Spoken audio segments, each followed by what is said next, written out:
Rain hammered the glass towers of Manhattan like bullets as another secretary stumbled out of Pisano Global's 60th floor. Mascara streaking her face, career over before lunch. Inside that frozen marble fortress, Cassian Moretti, Sicilian enforcer turned corporate emperor, ran his criminal empire with surgical brutality. One mistake ended careers, two mistakes ended lives. Nobody survived close to him for long.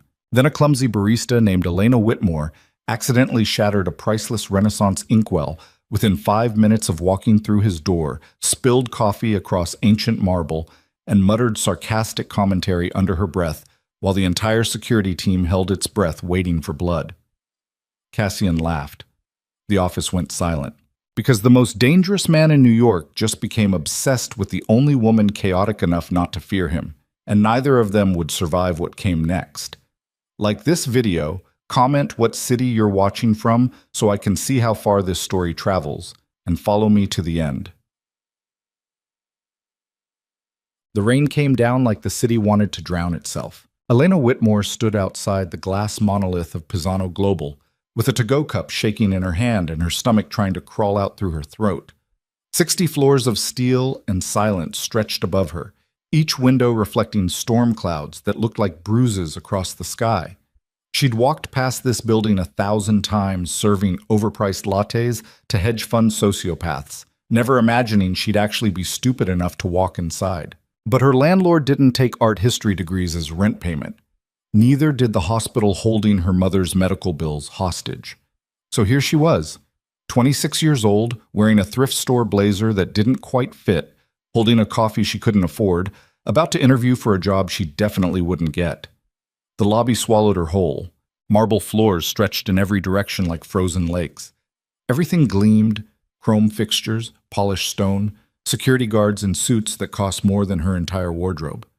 Elena's sneakers squeaked against the floor. Every head turned. She felt like a stray dog wandering into a cathedral. "Can I help you?" The receptionist's voice could have cut glass. "I have an interview." Elena's voice came out smaller than she wanted. "Executive assistant position, 10 o'clock. The woman's expression flickered, something between pity and disbelief. "60th floor, elevator bank C. Don't be late." Elena nodded and walked toward the elevators before her legs could mutiny. Behind her, she heard whispered conversation, the receptionist's voice dropping low. "Another one. She won't last an hour." The elevator ride felt like ascending into hell in reverse. Numbers climbed. Her reflection stared back from polished steel. Dark circles under her eyes. Hair pulled into a bun that was already losing structural integrity. Coffee stain on her sleeve she'd tried to hide under the blazer. She looked exactly like what she was, desperate and out of her depth. The doors opened on 60. Silence hit her like a physical thing. No phones ringing, no chatter, just the hushed whisper of expensive ventilation and the soft click of keyboards from people who looked like they'd been carved from ice. Floor-to-ceiling windows revealed Manhattan sprawled below, rain turning the city into a watercolor bleeding across glass. "You're the 10 o'clock." Not a question. The man who spoke wore a suit that probably cost 5 figures and an expression that suggested he'd watched people fail at this job so many times it didn't even register anymore. "Follow me. Don't touch anything." Elena followed him through corridors lined with art that belonged in museums. Renaissance paintings, ancient sculptures, a Ming vase sitting on a pedestal like it wasn't worth more than her entire life. Every piece positioned with mathematical precision, lit by soft halogens that made the marble glow. The man stopped outside massive double doors.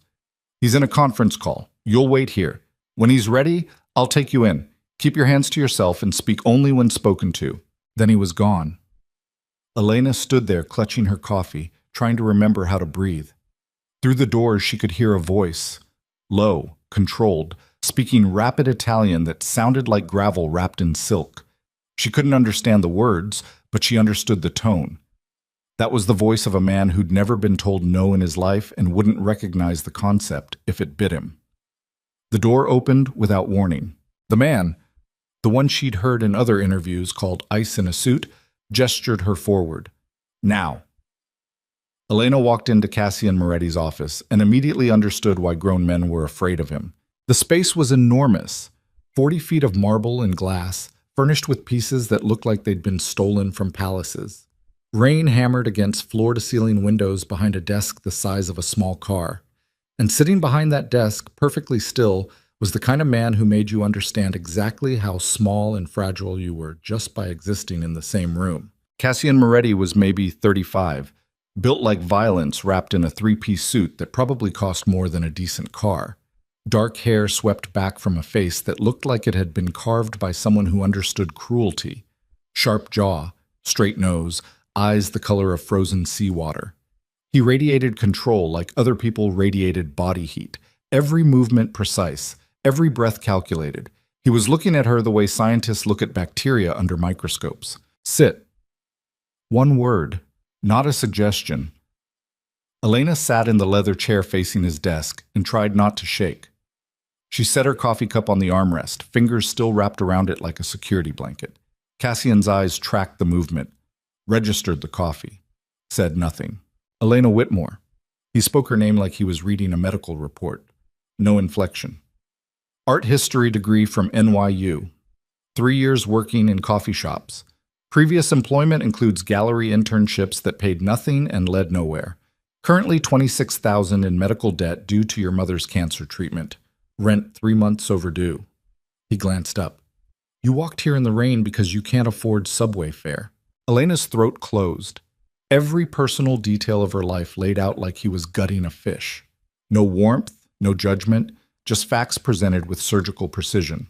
The previous 5 assistants quit within a week. Cassian leaned back in his chair. The 3 before that were terminated. I require perfection. I do not accept excuses, delays, or incompetence. You will work 16-hour days. You will not question my decisions. You will anticipate my needs before I express them. He tilted his head slightly. Why are you wasting my time? The question hit like a slap. Elena felt something crack open inside her chest. Maybe it was the exhaustion. Maybe it was 3 months of rejection letters and landlord threats and watching her mother fade in a hospital bed she couldn't pay for. Maybe it was just the absolute certainty that she had nothing left to lose. Because I'm smarter than every polished Ivy League robot you've already fired. The words came out before she could stop them. You don't need someone who knows how to format emails and schedule conference calls. You need someone who can see patterns nobody else sees. And I can do that. Silence dropped like a guillotine. Cassian didn't move, didn't blink, just stared at her with those glacier eyes like he was deciding whether she was interesting or just stupid. Prove it. He slid a document across the desk. Elena leaned forward, picked it up. Contract terms. Dense legal language about international consulting services, payment schedules, corporate entities she didn't recognize. Her art history background made her good at one thing, finding details other people missed. She scanned the text, looking for the thing that didn't fit. 15 seconds later, she found it. Clause 17. She tapped the page. The delivery schedule references standard maritime protocols, but the container codes don't match any legitimate shipping format. They're using Renaissance merchant symbols. Specifically, Venetian trade guild markers from the 15th century. She looked up. Someone's hiding cargo classifications inside historical references that modern customs systems won't flag. The room went absolutely still. Cassian's expression didn't change, but something shifted behind his eyes. Interest. Or maybe danger. With a man like him, the two were probably the same thing. Where did you learn Venetian trade symbols? Thesis research on Renaissance merchant networks and the origins of modern banking systems. Spent 8 months in archives reading original ledgers. Elena's hands were shaking, but her voice held steady. Most people think art history is memorizing pretty paintings. It's actually code-breaking for dead economies. Cassian stood. The movement was liquid, controlled. He walked around the desk, came to stand directly in front of her. This close, Elena could see the absolute precision of everything. The razor edge of his collar, the perfect symmetry of his cufflinks, the way his suit didn't have a single wrinkle despite the rain. He smelled like expensive cologne and something darker. Old leather, gun oil. You just identified a classified element of a contract most attorneys missed entirely. His voice dropped lower. That makes you either extremely valuable or extremely dangerous. Elena's heart hammered. Which one gets me the job? For exactly 3 seconds, Cassian Moretti stared at her like he was looking at an equation that didn't balance. Then he almost smiled. Not quite. Just the ghost of something human flickering across that carved stone face before disappearing again. You're hired.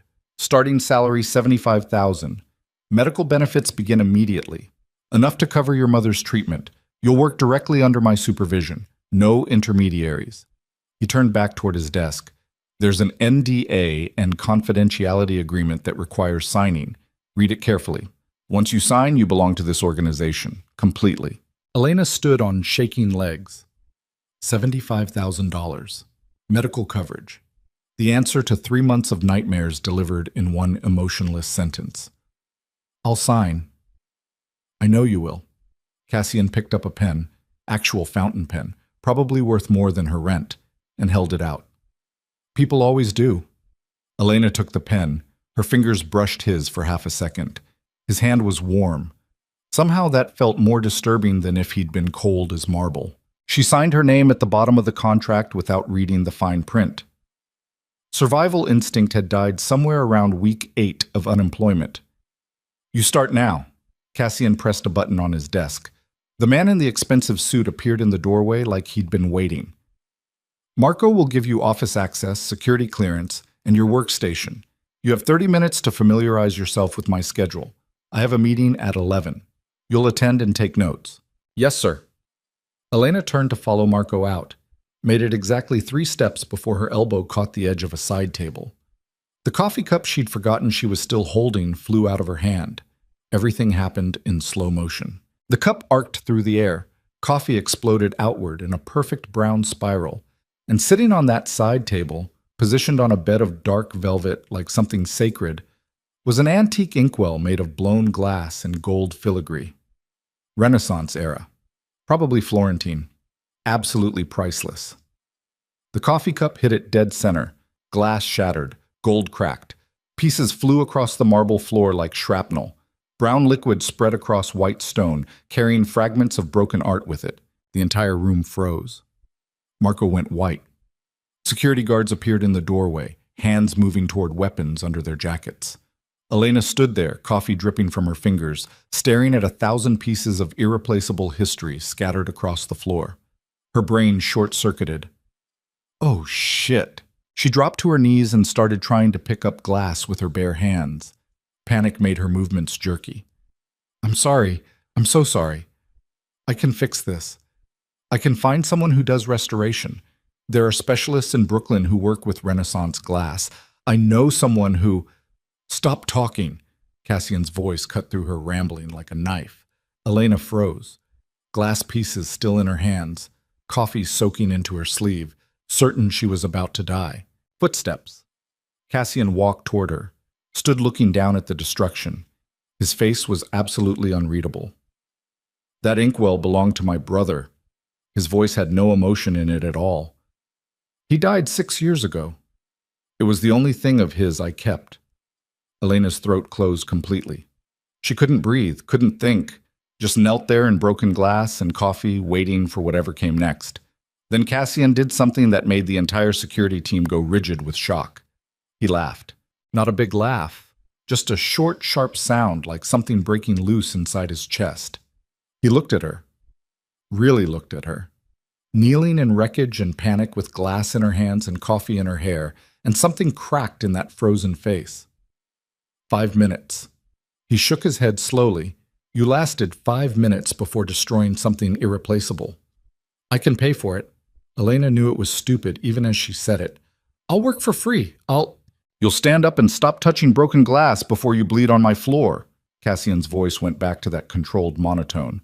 Marco, get maintenance to clean this. Have security review the surveillance footage. I want to know exactly how this happened. Elena stood. Her knees were shaking so badly she almost fell. I'm fired. No.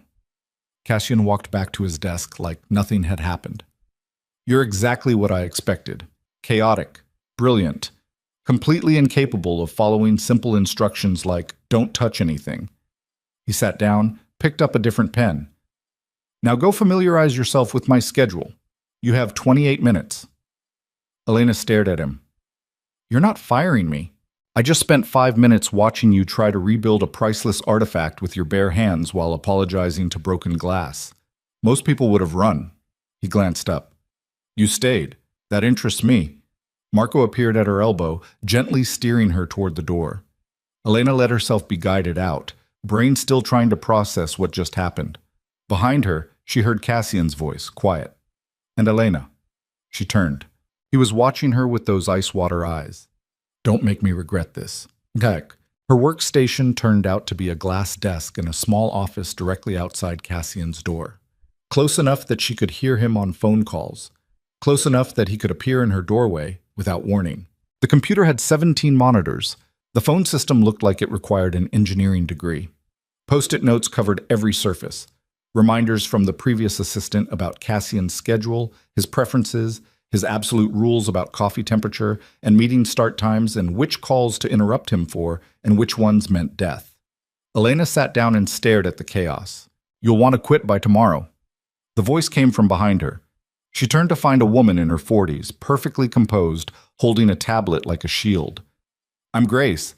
I run executive operations, which means I clean up after him when assistants inevitably fail. Nice to meet you. No, it isn't. Grace's smile was sharp. You seem like a nice girl, so I'll be direct. Cassian Moretti is impossible. He doesn't sleep. He doesn't make mistakes. He expects you to be psychic and perfect and available at all hours. The last assistant had a nervous breakdown in the bathroom. The one before that quit via text message at 3 a.m. You won't be different. Noted. Grace studied her. You're either very brave or very stupid. Broke. Elena turned back to the monitors. That's a third option nobody considers. Fair enough. Grace set a thick binder on the desk. His schedule. Memorize it. He'll quiz you randomly and expects instant answers. Coffee is consumed at 8:15, noon, and 4:30. Never early, never late. Temperature between 160 and 165 degrees. Anything else gets thrown out. She paused. I heard you destroyed his brother's inkwell. Yeah. And you're still alive. Apparently. Grace was quiet for a moment. That's unusual. Cassian doesn't forgive mistakes, especially not ones involving his brother. Elena looked up. What happened to him? The brother. That's not something you ask about. Grace's voice went flat. Not if you want to keep working here. Some subjects are forbidden. That's one of them. She left without another word. Elena spent the next 20 minutes trying to decode Cassian's schedule. Meetings stacked back-to-back from dawn until midnight. Conference calls with Tokyo at 4 a.m. Dinners with people whose names she recognized from financial news. Everything color-coded, cross-referenced, annotated with notes about preferences and security protocols and which restaurants required armed escorts. Her phone buzzed. New email. From Cassian. Subject, 11 a.m. meeting. Body, conference room A. Bring your tablet. Don't be late. Elena grabbed the tablet Grace had left, stood up too fast, knocked over a cup of pens, scrambled to catch them, and nearly tripped over her own feet getting to the door. This was going to be a disaster. Look. Conference room A looked like where world leaders negotiated wars. 20 feet of polished marble table. Leather chairs that probably cost more than cars. Windows overlooking Manhattan spread out like a kingdom. 6 men in suits worth mortgage payments sat around the table looking at her like she was something tracked in on someone's shoe. Cassian sat at the head. Perfect posture. Hands folded on the table. Completely still except for his eyes, which tracked her entrance with predatory focus. You're 45 seconds late. Elena's stomach dropped. The elevator. I don't accept excuses. He gestured to an empty chair. Sit. Take notes. Do not speak unless I ask a direct question. She sat, opened the tablet, tried to look professional while her hands shook. The meeting started without preamble. Shipping routes, container manifests, port schedules across 3 continents. The men talked in abbreviations and code. Nothing that sounded illegal, but everything that felt wrong. Like watching someone speak perfect English while knowing they're lying in a language you can't prove. Elena typed everything, focused on the patterns. Then someone said, the Venice shipment cleared customs using the standard protocols. Elena's hands stopped. Venice, standard protocols. The same phrase she'd seen in the contract, the one using Renaissance trade symbols to hide cargo classifications. She glanced up, found Cassian watching her. His expression gave away nothing, but she felt the weight of his attention like physical pressure. One of the men, older, gray-haired, with the kind of face that had seen violence up close, leaned forward. Our contact in the customs office confirmed the routing. No flags, no questions. Good. Cassian's voice stayed level. Continue using the established channels. I want weekly reports. The meeting continued.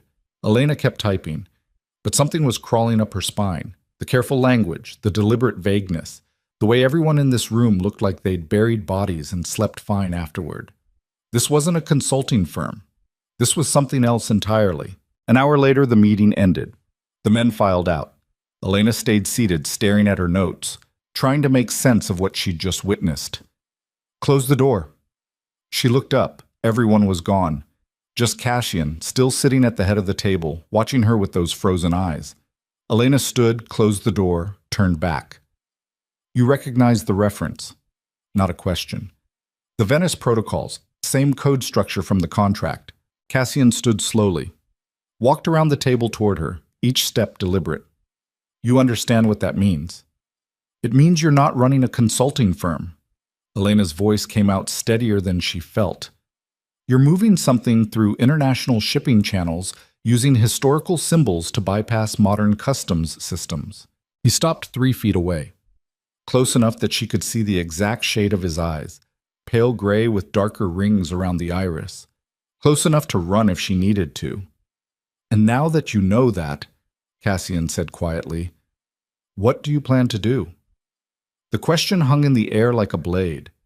Elena's brain screamed at her to lie, to play dumb, to pretend she hadn't noticed anything wrong.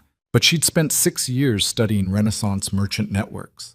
She knew exactly what those symbols meant, and she knew that lying to a man like Cassian Moretti was probably more dangerous than telling the truth. I plan to keep my mouth shut and do my job. She met his eyes. Because whatever you're moving through those channels, it's keeping this company running. And this company is paying for my mother's cancer treatment. Silence stretched. Cassian tilted his head slightly. You're not afraid. I'm terrified. Elena's hands were shaking again. But I'm more afraid of losing this job than I am of you. Something flickered across his face. Almost respect. Almost amusement. That's honest. You hired me because I'm smart enough to notice things other people miss. Elena's heart hammered. That includes knowing when to notice things and when to pretend I didn't. Cassian studied her for a long moment. Then he walked back to the table, gathered his papers with precise movements. You'll sign an additional NDA. Extremely specific terms about confidentiality and the consequences of violating it. He glanced at her. Those consequences are not metaphorical. Understood. Good. He headed for the door, stopped with his hand on the frame. The inkwell you destroyed. My brother gave it to me the day before he died. He believed our family could become legitimate, walk away from the violence. His voice went flat. He was wrong. Then he was gone.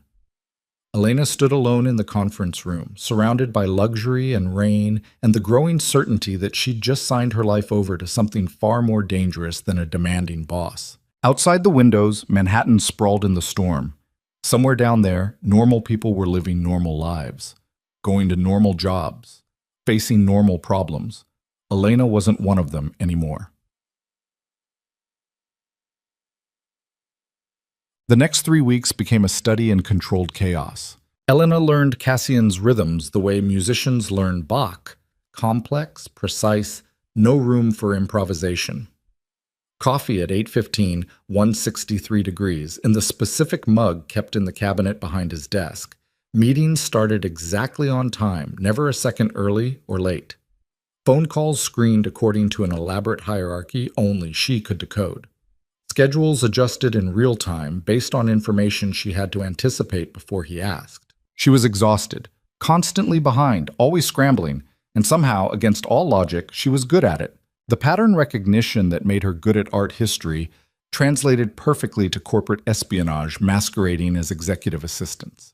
She started seeing connections before they materialized. guest lists that suggested allegiances, meeting times that revealed priorities. The way Cassian's jaw tightened when certain names appeared on his screen, tiny tells that taught her who mattered and who didn't. But the real revelation came late one night in the third week. Elena was alone in her office at 11 p.m., surrounded by file boxes Grace had dumped on her desk, with instructions to organize shipment manifests. Routine archival work. Boring. Except the manifests weren't boring at all. They were Renaissance trade ledgers disguised as modern business documents. Elena spread them across her desk, cross-referencing dates and container codes and port schedules. The pattern emerged slowly, then all at once. Someone was running a secondary network. Hidden inside Cassian's legitimate operations, someone had built a parallel trafficking system using the same Renaissance symbols but with subtle variations. Different merchants, different guild markers, a ghost network piggybacking on the real one. And the codes dated back years, long before Elena started working here. She sat back, heart pounding. This wasn't just corporate espionage. This was betrayal from inside the organization. Someone close enough to Cassian to access his systems, close enough to hide in plain sight. The office door opened. Elena jumped. Paper scattered. Cassian stood in the doorway, still wearing his suit despite the hour, looking at her and the chaos of documents spread across her desk. "It's 11:30. His voice was calm. "You should have left hours ago." "I was organizing the archives." Elena's throat was dry. "Found some inconsistencies in the shipping manifest." He went very still. "What kind of inconsistencies?" "Someone's using your routing systems to move their own cargo. The codes are similar enough to pass casual inspection, but different enough that they're running a separate network." She pointed to two manifests side by side. "This one uses authentic Venetian merchant marks. This one uses modified symbols from a competing guild. Same routes, different cargo." Cassian walked to her desk, looked down at the documents. His face gave away nothing, but Elena saw his hands, the way his fingers tightened almost imperceptibly. "How long has this been happening?" "At least 3 years based on the oldest documents in the archive." "Can you identify who's running it?" Elena pulled out another sheet. "The authorization codes trace back to someone with executive-level access. Someone who can approve shipments without your direct oversight." She looked up. "How many people have that kind of clearance?" "4. Cassian's voice had gone very quiet. "Myself, Marco, Grace, and Luca DeMarco, head of security." The name landed like a stone in water. Elena had met Luca once, briefly. A man in his 40s with military posture and eyes that looked like they'd seen the worst things humans could do to each other. He ran Cassian's security operations with the same cold precision Cassian ran everything else. "It could be any of them," Elena said carefully. "No." Cassian picked up one of the manifests. "Marco has been with me since we were children. Grace handles operations but has no interest in the shipping networks. That leaves Luca." His jaw tightened. "My father's oldest friend, the man who taught me how to survive in this world." "I could be wrong." "You're not." Cassian set the paper down with controlled precision. "Your instinct was right the day you walked in here. You see patterns no one else sees." He looked at her. "That makes you either extremely valuable or extremely dangerous. We both know which one you are now." Elena's pulse hammered. "What are you going to do?" "Confirm it, quietly." He moved toward the door, stopped. "Elena." "Yes?" "Tell no one about this. Not Grace, not Marco, no one." His eyes held hers. "If Luca discovers you know, he'll kill you. Not metaphorically, literally." Then he was gone. Elena sat alone in her office, surrounded by evidence of betrayal, and understood with perfect clarity that she'd just crossed a line she couldn't uncross. She wasn't just an assistant anymore. She was a liability. And in Cassian Moretti's world, liabilities didn't survive long. Elena didn't sleep that night. She lay in her cramped studio apartment, staring at water stains on the ceiling while her brain replayed every conversation she'd had with Luca DeMarco. The polite nods in hallways, the way he'd held doors open with military precision. That brief moment in the elevator when he'd asked how she was settling in, voice warm, smile reaching his eyes. All of it felt different now, contaminated. By 4 a.m., she gave up pretending. Made coffee she couldn't taste. watched dawn break over the city like a wound opening across the sky. Her phone buzzed at 6:30. Text from Cassian. Office. 7 a.m. Don't be late. Elena arrived at 6:50 wearing yesterday's clothes and enough concealer to hide the fact that she looked like death. The 60th floor was already alive with activity. People moving through corridors with the focused intensity of soldiers preparing for battle. Something had shifted overnight. She could feel it in the air like electricity before a storm. Cassian's office door was open. He stood at the windows with his back to the room, phone pressed to his ear, speaking rapid Italian. His jacket was off, sleeves rolled to his elbows. He looked like he hadn't slept either. Elena waited in the doorway until he ended the call. Come in. Close the door. She obeyed. Stood in the center of the office while he turned to face her. His eyes were bloodshot, jaw tight with exhaustion or rage or both. I spent the night reviewing 3 years of shipping records. His voice was flat. You were right. Luca's been running a parallel network using my infrastructure, weapons, pharmaceuticals, materials that would trigger immediate federal investigation if discovered. He walked to his desk, pulled out a slim folder. These are the original manifests, the real ones, before he altered them in the system. Elena took the folder, opened it. Her stomach turned. The cargo descriptions were explicit. Military-grade weapons moving through civilian ports. Controlled substances hidden in legitimate pharmaceutical shipments. Everything designed to slip past customs inspection using the same Renaissance coding system she'd identified. How did you get these? Luca keeps paper backups. Old habit from my father's era. Cassian's expression was carved from ice. He stores them in a secure facility in Brooklyn. I accessed it last night. You broke into his storage facility.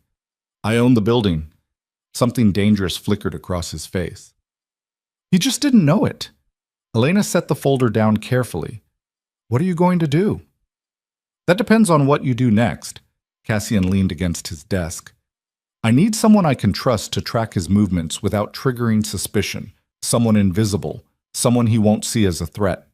The implication landed like a stone in her chest. You want me to spy on him. I want you to do your job. Schedule meetings. Organize files, be the clumsy assistant everyone expects you to be. His eyes held hers. And report everything you notice about Luca's schedule, his contacts, his behavioral patterns. He'll know. He won't. You're a 26-year-old art history graduate who destroys priceless artifacts and spills coffee on keyboards. He thinks you're harmless. Cassian's voice went quieter. That's your advantage. Elena's hands were shaking. And if he finds out I'm watching him, then I'll make sure your body is never found. He said it without inflection. Statement of fact. Because if Luca discovers I know about his operation, he won't just kill you. He'll dismantle everything I've built and bury me in the wreckage. You understanding that keeps us both alive. The room felt smaller, colder. Why me? Elena's voice came out rough. You have trained security, professional investigators, people who actually know what they're doing. Because everyone loyal to me is also loyal to him. He recruited half my security team, trained them personally. Cassian straightened. You're the only person in this building who doesn't owe him anything, the only variable he hasn't controlled. That doesn't make me qualified. No, it makes you necessary.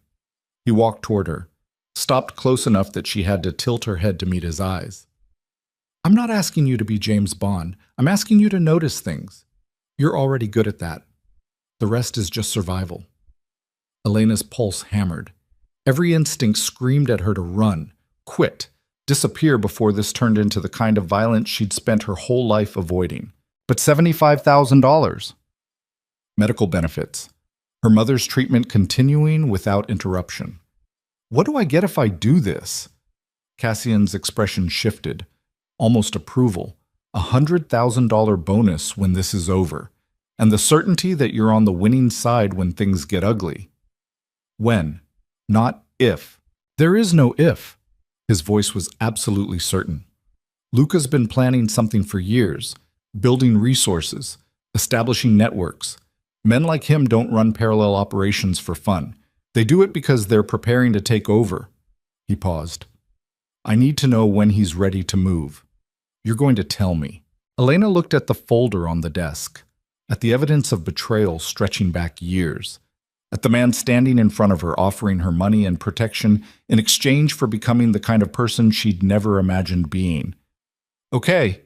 The word came out barely louder than breathing. "I'll do it." "Good." Cassian walked back to the windows. "Luca has a meeting scheduled at 10 a.m. Conference room B. You'll sit in and take notes. Pay attention to everything. Who he talks to, what he says, the way he says it. He'll wonder why I'm there. You're my assistant. You attend all executive meetings now." He glanced back. "Get used to being underestimated. It's the only weapon you have." Conference room B was smaller than A. More intimate. 6 chairs instead of 20. The kind of space where power was negotiated behind closed doors. Elena arrived early carrying her tablet and a coffee she didn't want, sat in the corner chair, made herself invisible. Luca walked in at exactly 10 a.m. He looked the same as always. Military posture, gray suit, eyes that had seen combat and come out colder for it. But now Elena saw different details. The way his gaze swept the room, checking exits. The slight bulge under his left shoulder where a weapon sat. The absolute control in every movement. "Elena." His voice was warm, friendly. "I didn't know you'd be joining us." "Mr. Moretti asked me to take notes for all executive meetings now." "Of course." Luca smiled. It looked genuine. "How are you settling in? I heard about the incident with the inkwell." Heat crawled up Elena's neck. "Still settling." "Don't worry, Cassian's standards are impossible. We all fail eventually." He took a seat at the head of the table. The key is failing in ways he finds useful. 2 other men entered, both in expensive suits. Both carrying themselves like violence was a second language they spoke fluently. Elena recognized one from previous meetings, Marco's second in command. The other was new, younger, military tattoos visible on his wrists. Luca didn't bother with introductions, just started talking. "The Brooklyn warehouse is ready. Final shipment arrives next week. Everything routes through the standard channels. Nothing that triggers attention." He glanced at a document. "Customs contacts have been compensated. No inspection flags." The younger man spoke. "What about Moretti's oversight?" "Handled." Luca's voice stayed level. "He's focused on the Singapore expansion. Won't notice secondary operations until it's too late." Elena kept typing. Her hands wanted to shake, but she forced them steady. Kept her face neutral. Just an assistant taking notes on things she didn't understand. "Timeline?" Marco's second asked. 4 weeks, maybe less if the federal investigation shifts focus. Luca leaned back. "We move when Cassian's out of the country. Minimal resistance. Clean transition." Transition. The word hung in the air like a threat. Elena's stomach turned. They weren't just running a parallel network. They were planning a coup. The meeting continued for another 20 minutes. Logistics, personnel, financial transfers that would happen too fast for anyone to stop. All of it discussed with the casual efficiency of men planning a hostile takeover. When it ended, Luca stood, smiled at Elena. "Thank you for your time. I'm sure those notes will be very useful." She nodded, didn't trust her voice. Watched him leave with the same controlled grace he'd entered with. The door closed. Elena sat alone in the conference room staring at her tablet, at the evidence of betrayal spelled out in meeting minutes and polite corporate language. 4 weeks, maybe less. She stood on shaking legs and walked straight to Cassian's office. He was on a conference call when she entered, held up one finger, finished the conversation in clipped sentences before hanging up. "Well?" Elena set her tablet on his desk. "They're planning to move in 4 weeks while you're out of the country. Luca called it a clean transition. He has customs contacts bribed, a warehouse in Brooklyn ready, personnel in place." Cassian's expression didn't change, but something happened behind his eyes, ice turning to steel. "Did he mention specifics about the warehouse location?" "No, just Brooklyn." Elena's hands were shaking again. "He knows you're focused on Singapore. He's counting on you being distracted." "Of course he is." Cassian stood, walked to the windows. Rain had started again, turning the city into a gray blur. "My father used the same strategy when he took over the Moretti operations from his predecessor. Wait for distraction, strike fast, leave no room for counterattack. His voice went flat. Luca taught him that technique. You can stop him. You know the timeline now. Knowing when doesn't tell me how. He turned to face her. Luca's been building this for years. He has resources I don't know about, contacts I can't trace. Moving against him without complete information would trigger exactly what he's planning. Cassian's jaw tightened. I need more than a timeline. I need his entire network mapped. Every person, every connection, every weakness. That's impossible in 4 weeks. Yes. He looked at her. Unless you can accelerate the process. Elena's throat closed. How? Luca keeps files. Physical records he doesn't trust to digital systems. Old habits from working with my father. Cassian walked toward her. Those files contain everything. Names, bank accounts, the full scope of his operation. Where does he keep them? His personal office, 20th floor. Secure access. Armed guards outside 24/7. He stopped directly in front of her. But he leaves for a security briefing every Thursday at 6 p.m., 45 minutes. That's your window. Elena's brain short-circuited. You want me to break into his office? I want you to access files he's left vulnerable. There's a difference. There really isn't. Cassian's expression shifted, almost gentle, which somehow made it worse. You said you'd do this. Help me identify his network. This is how you do that. I said I'd take notes, not commit corporate espionage. You committed the moment you identified his parallel shipping network. His voice stayed quiet. There's no neutral ground here. You're either with me or you're a liability, and I don't keep liabilities. The threat wasn't even veiled, just sitting there between them like a loaded gun on a table. Elena wanted to scream, to tell him to go to hell, to walk out and never come back. But her mother was in Mount Sinai getting experimental treatment that cost $30,000 a month. Treatment that was working, shrinking the tumors, buying time. How do I get past security? Something flickered in Cassian's eyes. Respect or satisfaction or both. You don't. You walk past them carrying file boxes. Tell them you're reorganizing archives for me. They'll let you through because you're harmless. Just a clumsy assistant doing grunt work. And the cameras? I'll handle those. 20-minute loop starting at 6:15. Enough time to get in, photograph what you need. Get out!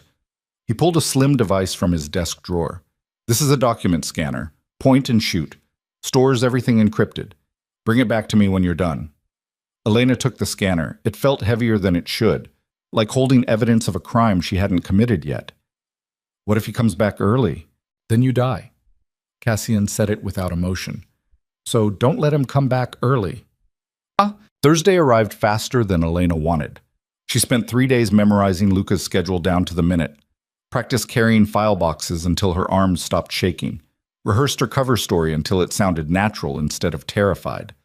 At 5:45 p.m., she stood outside the 20th floor with 2 empty file boxes and a scanner hidden in her jacket pocket.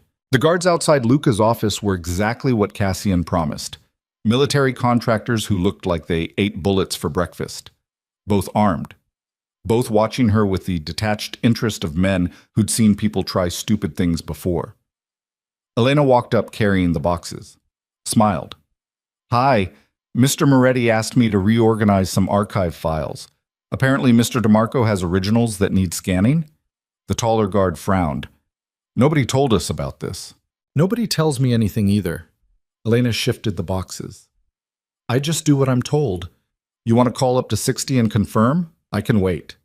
The guards exchanged looks. The shorter one shrugged. Make it quick. He's back in 45 minutes. Thank you.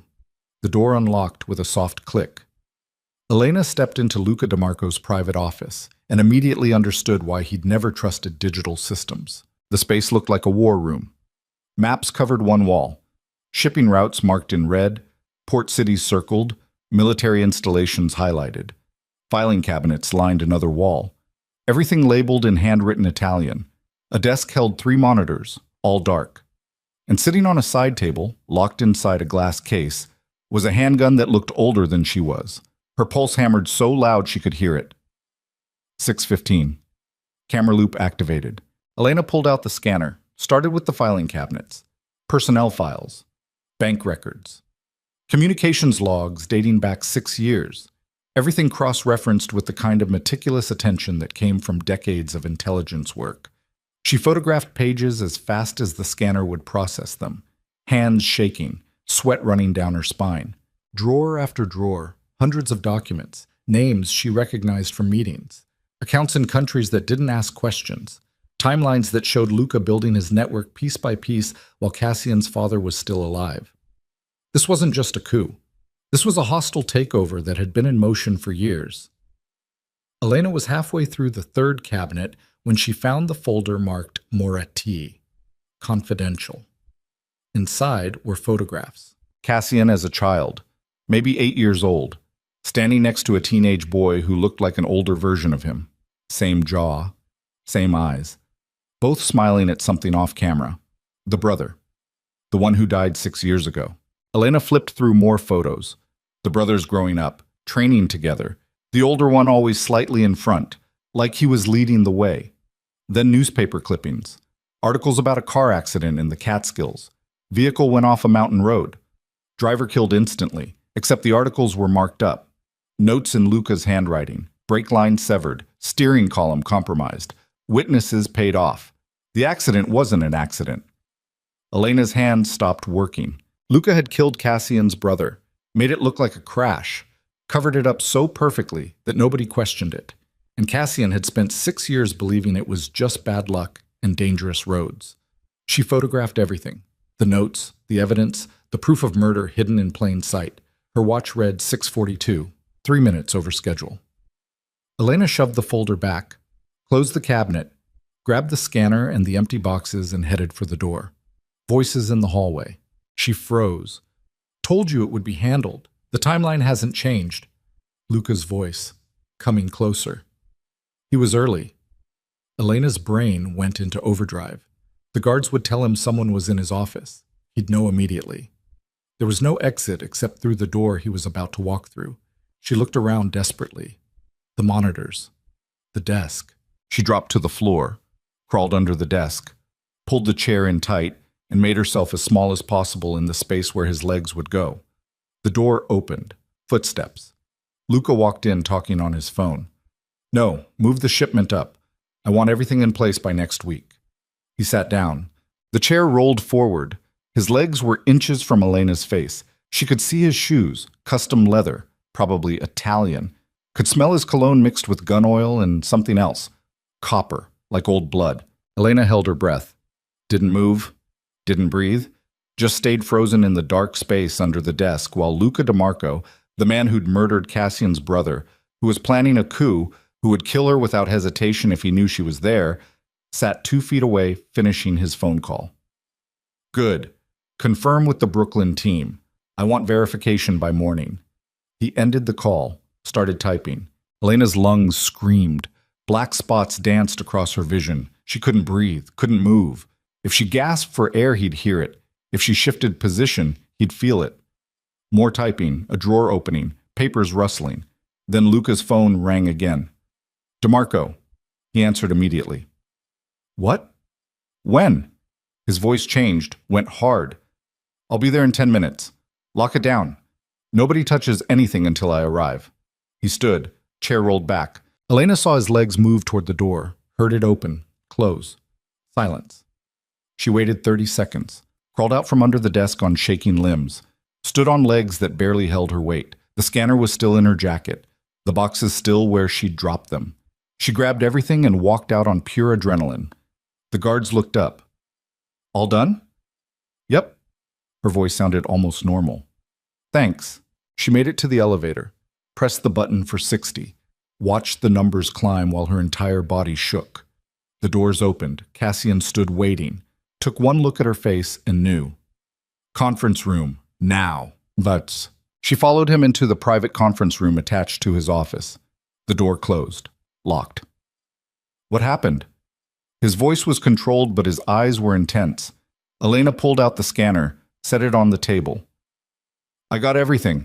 Personnel files, bank records, communications logs. Her hands were shaking so badly she could barely hold the device. And proof that Luca killed your brother. The temperature in the room dropped 10 degrees. Cassian went absolutely still. What? Photographs. Newspaper clippings about the accident. Notes in Luca's handwriting showing it wasn't an accident.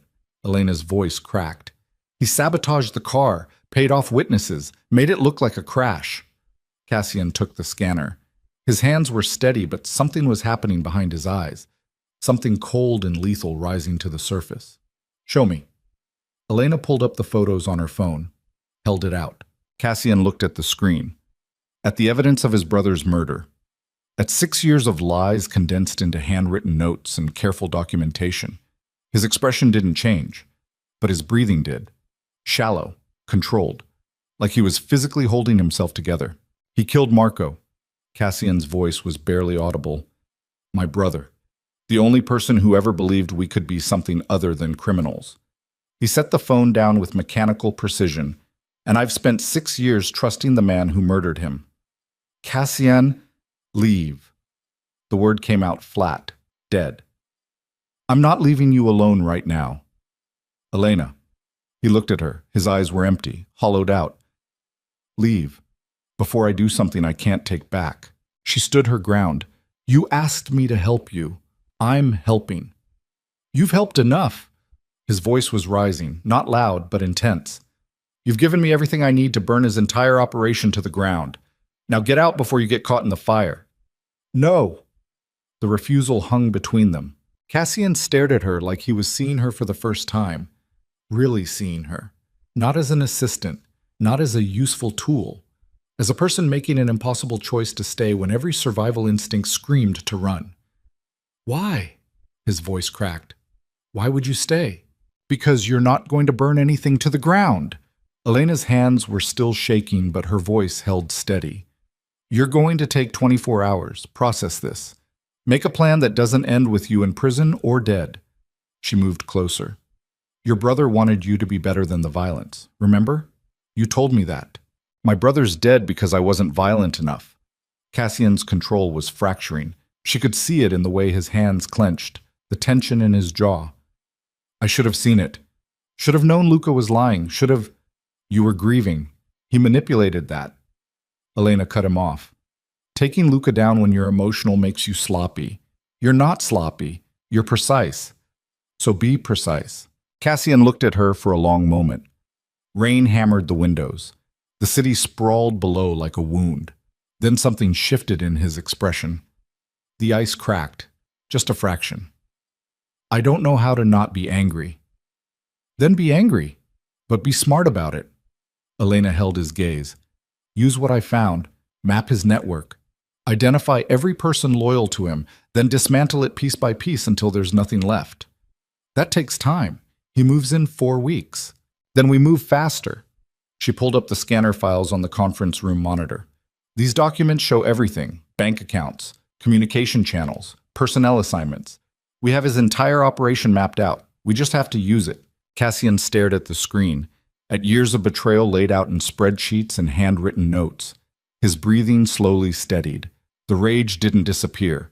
Elena could still see it burning behind his eyes, but it crystallized into something colder, more controlled, more dangerous. You're right. His voice leveled out. Emotion makes mistakes, and I don't make mistakes. He started pulling up files. We have 3 weeks and 4 days to identify every person in Luca's network, isolate them from my operations, and build a case solid enough that when I move against him, there's no room for retaliation. How do we do that? Cassian looked at her, very carefully, and with absolute secrecy. He pulled out his phone. I'm calling in external security. People Luca doesn't know about.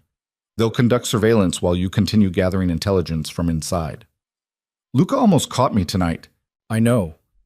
Something flickered in his expression, almost fear. Which is why you're not going back into his office. Too dangerous. From now on, you work from information he leaves accessible. Meeting notes, scheduling patterns, behavioral analysis. He paused. The kind of intelligence gathering that doesn't require breaking and entering. Elena felt tension she didn't know she was holding release. Okay, but Elena, Cassian's voice dropped. If Luca suspects you know anything, he will kill you. Not as a threat, not as a warning, as certainty. You understanding that? Yes. Good. He turned back to the files. Now help me identify which of these accounts connect to his primary operations. We start cutting off his resources tonight." They worked through the night, Elena cross-referencing bank accounts while Cassian made calls in rapid Italian to people she'd never heard of. By dawn, they'd identified 17 offshore accounts, 12 primary contacts, and a network of safe houses stretching across 3 states. Luca's operation was bigger than either of them had imagined. But now they had the map. At 6 a.m., Cassian leaned back in his chair, eyes bloodshot, jaw dark with stubble. "You should go home. Get some sleep." "So should you. I don't sleep anymore," he said it matter-of-factly. "Haven't since the night my brother died." Seemed disrespectful somehow, like if I stayed awake I could keep watch over what was left. The admission landed between them, raw, honest. Elena had spent 6 weeks watching Cassian Moretti be perfect, cold, controlled, inhuman. This was the first time she'd seen him break. "Your brother wouldn't want you destroying yourself." She kept her voice gentle. "He wanted you to be better. You can't do that if you burn out." Cassian looked at her with those pale gray eyes. "You talk about him like you knew him." "I know what you told me. That's enough." Silence stretched. Outside the windows, sunrise was bleeding across the city, orange and red and gold like the world was on fire. "Thank you." Cassian's voice was barely audible. "For staying, for not running when you had every reason to." "You gave me a reason not to run." Elena stood. $75,000 in medical benefits. Best reason I've ever had. He almost smiled. Not quite. Just the ghost of something human flickering across his face before disappearing again. "Practical. I respect that. That's what you hired me for, being practical."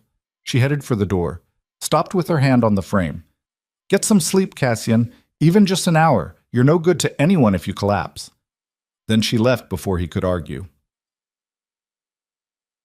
The next 2 weeks became a study in controlled paranoia. Elena went through the motions of her job. Scheduling meetings, organizing files, being the clumsy assistant everyone expected, while watching Luca's movements with the intensity of prey tracking a predator. She noticed everything. The way he took calls in empty conference rooms. How he'd disappear for hours without explanation. The subtle changes in his schedule that suggested meetings he wasn't documenting. Every detail went straight to Cassian. They met in his office late at night when the building was empty. Compared notes. Built timelines. Identified patterns that revealed the scope of Luca's planning. It was exhausting, terrifying, and strangely intimate. Because somewhere between surveillance reports and whispered strategy sessions, Elena stopped seeing Cassian as just her boss. Started noticing the way he listened when she talked. The way his expression shifted when she pointed out details he'd missed. How he'd started asking about her mother's treatment, her own well-being, whether she was sleeping enough. Like he actually cared, which was dangerous in ways that had nothing to do with corporate espionage. On the 14th night, something shifted. They were alone in his office reviewing financial transfers when Cassian's phone rang. He looked at the screen, went rigid. "It's Luca." Elena's stomach dropped. "Don't answer." "I have to." Silence triggers suspicion, he answered. "DeMarco, what do you need?" She watched his face, saw tension tighten around his eyes. "Tonight?" Cassian's voice stayed level. "I'm not available. Reschedule." Pause. "I don't care what you have to discuss. It can wait until morning." More conversation. Cassian's jaw tightened. "Fine. Midnight. My office." He hung up. Elena's pulse hammered. What did he want? "A meeting. Tonight. Says it's urgent." Cassian set the phone down. "He's moving the timeline. I can feel it. You can't meet with him alone." "I don't have a choice. Refusing now makes him suspicious." He stood, walked to the windows. Rain was coming down again, turning the city into a blur of lights and darkness. "But I need you to record the conversation. Audio only. Hidden device." "Where?" "Here." He pointed to a sculpture on a side table. "Small microphone. Active when he arrives. You'll listen from the conference room. If anything happens—" "What do you mean, if anything happens?" Cassian turned to face her. "I mean, if Luca's moving early, he might have decided to eliminate the primary obstacle. Me." His voice was calm, matter of fact.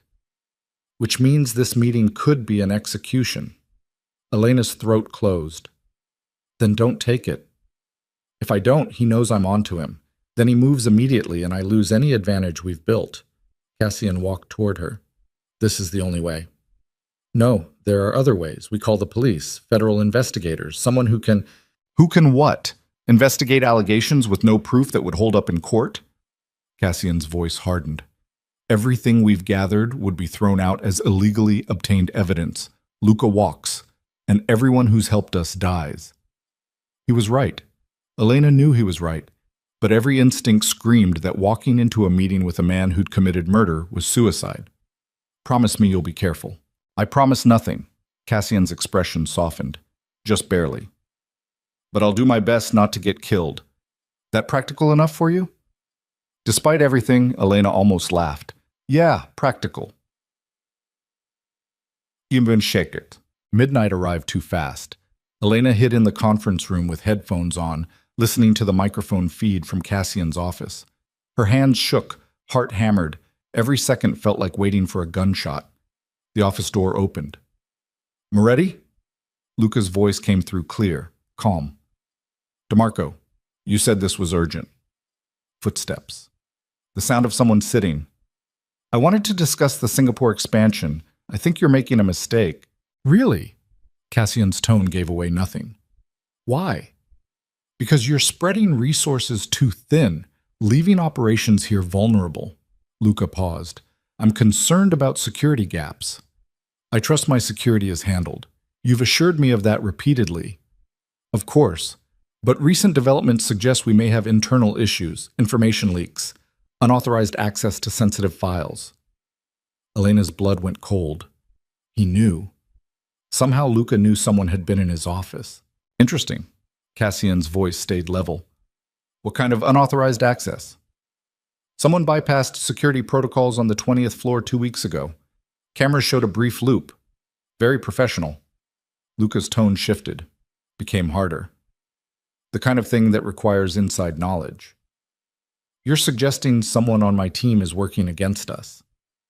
I'm suggesting we have a problem that needs solving. Silence stretched. Elena held her breath. Then Cassian spoke. You're right. We do have a problem. Elena's heart stopped. The problem is you've been running a parallel network through my operations for 6 years. Moving weapons, controlled substances, building resources for a coup you're planning in 3 weeks. The silence that followed was absolute. Then Luca laughed, low, dangerous. You know. I know everything. Cassian's voice turned to ice. The offshore accounts, the safe houses, the personnel you've recruited, the warehouse in Brooklyn, all of it. How long? 2 weeks. Let me guess. Luca's voice held something between admiration and rage. Your clumsy little assistant, the one who destroyed your brother's inkwell. She found something. Elena's pulse hammered so hard she thought her chest would explode. Leave her out of this. Can't do that. She's already in it. Luca's chair scraped. Movement. Here's what happens next. You're going to step down quietly. Transfer operations to me. Walk away with your life and enough money to disappear. Or I release documentation showing your entire empire was built on your father's criminal network.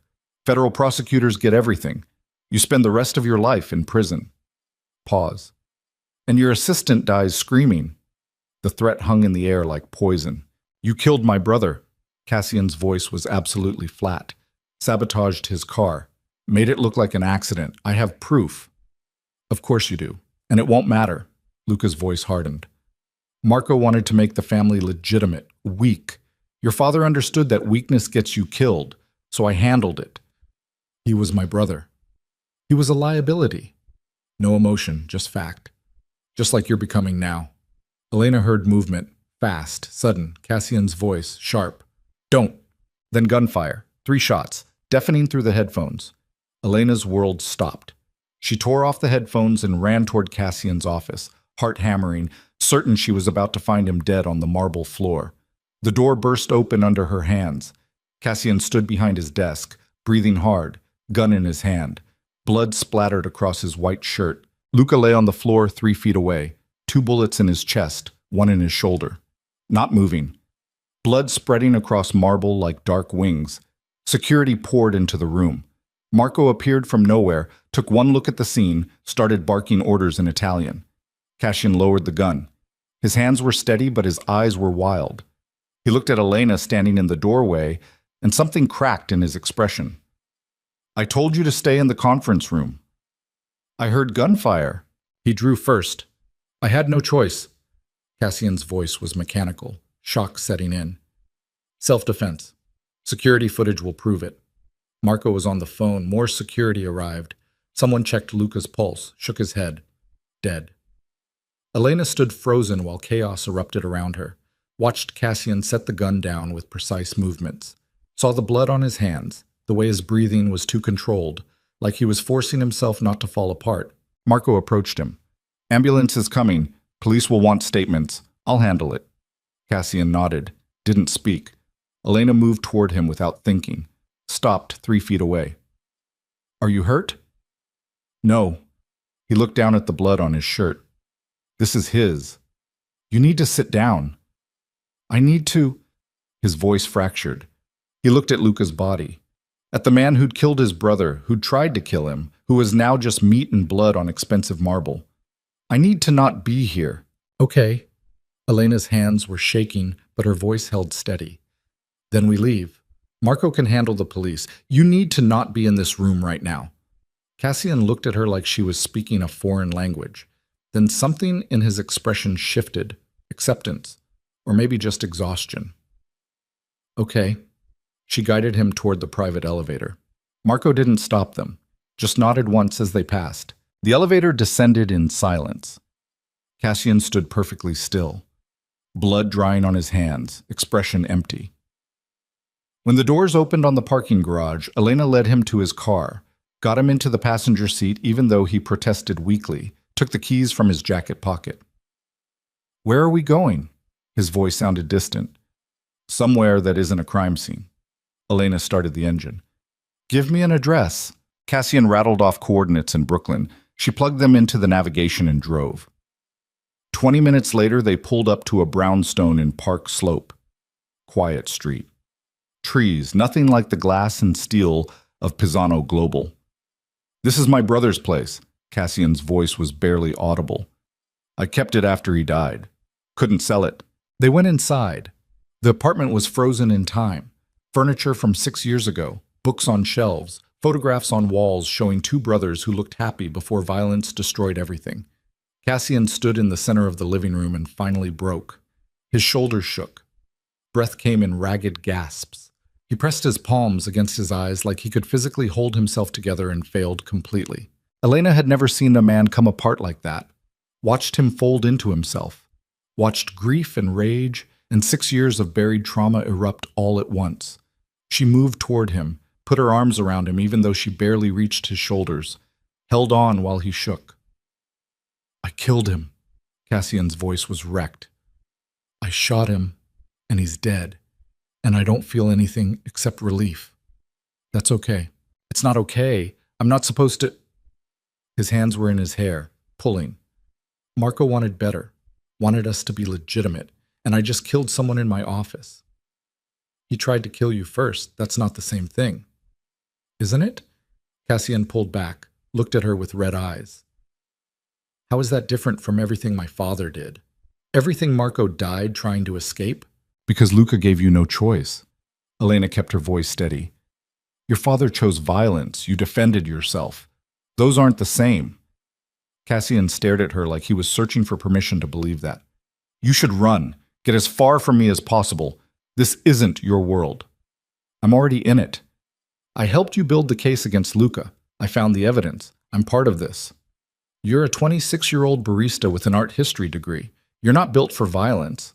Neither are you." Elena held his gaze. "Your brother knew that. That's why he tried to get you out. And you can still honor that. You can still become what he wanted you to be." "How?" The word came out broken. "How do I do that when I've got blood on my hands?" "The same way anyone does. One choice at a time, starting now." She reached up, wiped blood from his collar with her sleeve. "You shut down Luca's operation. You turn his network over to federal investigators. You make the family legitimate like your brother wanted. That's impossible. So was shooting the most dangerous man in your organization and living to tell about it. Elena's voice gentled. But you did that. So you can do this too. Cassian looked at her for a long moment. Rain hammered the windows. The city sprawled outside like a living thing. Then he kissed her. Desperate, rough, like a man drowning, and she was air. Elena kissed him back, tasted blood and fear and something deeper, something that felt like the end of one life and the beginning of another. When they broke apart, both breathing hard, Cassian pressed his forehead to hers. I don't know how to be anything except dangerous. Then we'll figure it out together. Elena's hands were in his hair. Starting tomorrow. Tonight you just need to breathe. So he did. They stayed like that in his dead brother's apartment while sirens wailed somewhere in the distance and the rain turned Brooklyn into a watercolor, holding on to each other like the world was ending. Because in a way, it was. The old world. The violent one. The one built on fear and control and buried grief. That world died when Cassian pulled the trigger. What came next was something neither of them knew how to navigate. But at least they weren't navigating it alone. Dawn broke over Brooklyn like a wound that wouldn't close. Elena woke on the couch in Marco's apartment with her neck cramped and her mouth tasting like copper. Cassian sat across from her in an armchair, still wearing yesterday's blood-stained shirt, staring at nothing. He hadn't slept. She could see it in the shadows under his eyes, the rigid set of his shoulders, the way his hands gripped the armrests like he was holding himself in place. How long have you been sitting there? Her voice came out rough. 3 hours? Maybe 4. He didn't look at her.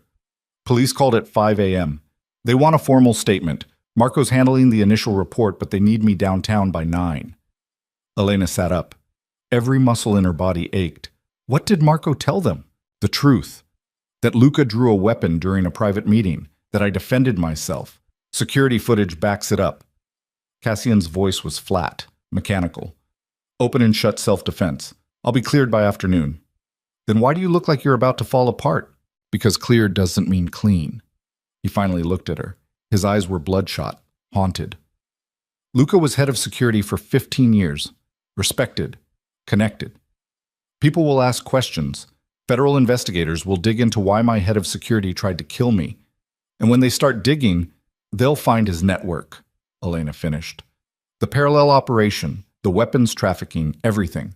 Yes. Cassian stood, walked to the windows. Rain had stopped, but the sky was still gray, pregnant with the threat of more. Which means I have maybe 72 hours before everything I've built collapses. The company, my reputation, any chance at becoming legitimate. Elena's brain kicked into gear. Unless you control the narrative. Turn over Luca's files to federal investigators yourself. Cooperate fully. Show them you had no knowledge of his operations. They won't believe that. They will if the evidence supports it. She stood, joints popping. We have everything. His offshore accounts, personnel files, communications showing he operated independently. You present it as discovering a cancer inside your organization and cutting it out. Cassian turned, studied her with those pale gray eyes. You think like a criminal. I think like someone who's read enough Renaissance history to know how power actually works. Elena moved toward him. The Medicis didn't stay in control by being clean. They stayed in control by being smart about their dirt. Something flickered in his expression, almost a smile. Quoting Italian banking families at me. That's a choice. It's the only choice that doesn't end with you in prison. She held his gaze. You wanted to honor your brother's memory. Make the family legitimate. This is how you do it. Full cooperation. Total transparency. Become the victim of Luca's betrayal instead of his accomplice. Cassian was quiet for a long moment. Outside, the city was waking up. Sirens in the distance. Traffic building. Normal people going to normal jobs with normal problems. Okay, his voice steadied. We do it your way. Marco's already coordinating with external security. I'll contact federal prosecutors directly. Offer complete access to Luca's network in exchange for immunity. What about the rest of his people? The ones loyal to him? Marco's handling that, locking down operations. Anyone connected to Luca gets isolated pending investigation. Cassian pulled out his phone. By tonight, Luca's network won't exist anymore. Elena felt something loosen in her chest. Relief. Or maybe just exhaustion. What do you need me to do? Go home. Get sleep. Stay away from the office for 48 hours. He met her eyes. When federal investigators start asking questions, you're just an assistant who happened to discover irregularities in shipping manifests. Nothing more. That's it? I just disappear while you handle everything? That's exactly it. Cassian's voice went gentle, dangerous combination. Elena, you've already risked more than you should have. If investigators connect you to the surveillance, the break-in, any of it, they won't. I was careful. Careful doesn't matter if someone decides to make you a target. He moved closer. Close enough that she could see the blood still dried in the creases of his collar. Luca's network had people embedded everywhere. Some of them are still out there, unknown. And if they think you were involved in bringing him down, then what? I hide forever? You hide for 48 hours while I make sure they're neutralized. His jaw tightened. After that, you come back. Resume your job. We move forward. Elena wanted to argue, wanted to tell him she wasn't some fragile thing that needed protecting. But the exhaustion in his eyes, the blood on his clothes, the reality of a man dead on his office floor stopped her. Okay, 48 hours. Thank you. Cassian pulled out his wallet, handed her $500 bills. Cash. Don't use cards. Stay with a friend, somewhere nobody from the office knows about. Elena took the money. It felt heavier than paper should. This feels like goodbye. It's not. It's just precaution. He touched her face. Brief, gentle. I'll call you when it's safe. I promise. She wanted to believe him, wanted to trust that this was just temporary measures and not him pushing her away before things got worse. But she'd spent 6 weeks watching Cassian Moretti operate. She knew when he was being protective and when he was being strategic. This felt like both. Elena went to her friend Sarah's apartment in Queens. Grad school roommate, reliable.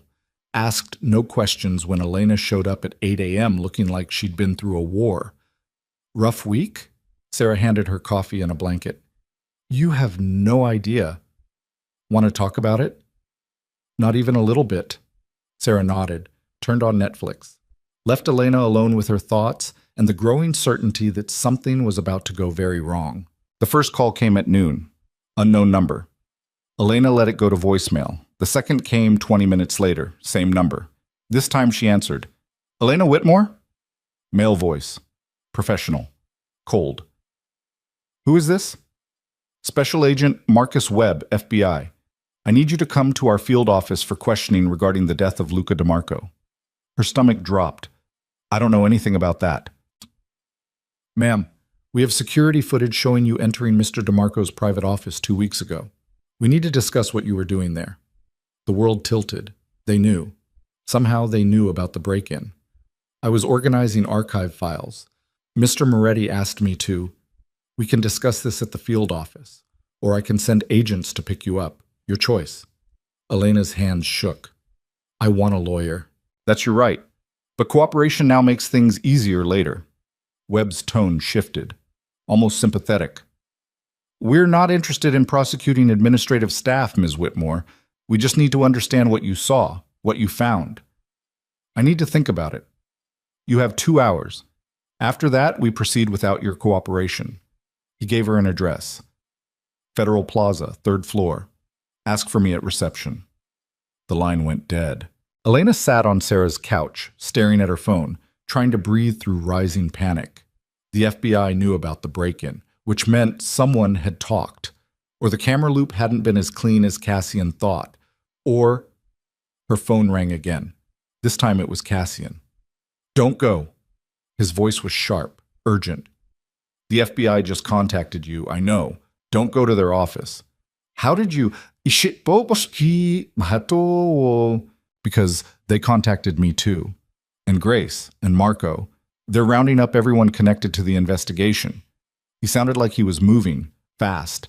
This isn't standard procedure. This is a coordinated sweep. What does that mean? It means someone tipped them off. Gave them enough to launch a full investigation before I could control the narrative. His breathing was harsh. Elena, listen to me very carefully. Do not talk to federal agents without a lawyer. Do not go to their office. Do not... The call cut off. Elena stared at her phone. Tried calling back. Straight to voicemail. Then her screen lit up with a text from an unknown number. If you want to know who really killed Cassian's brother, meet me at Pier 17.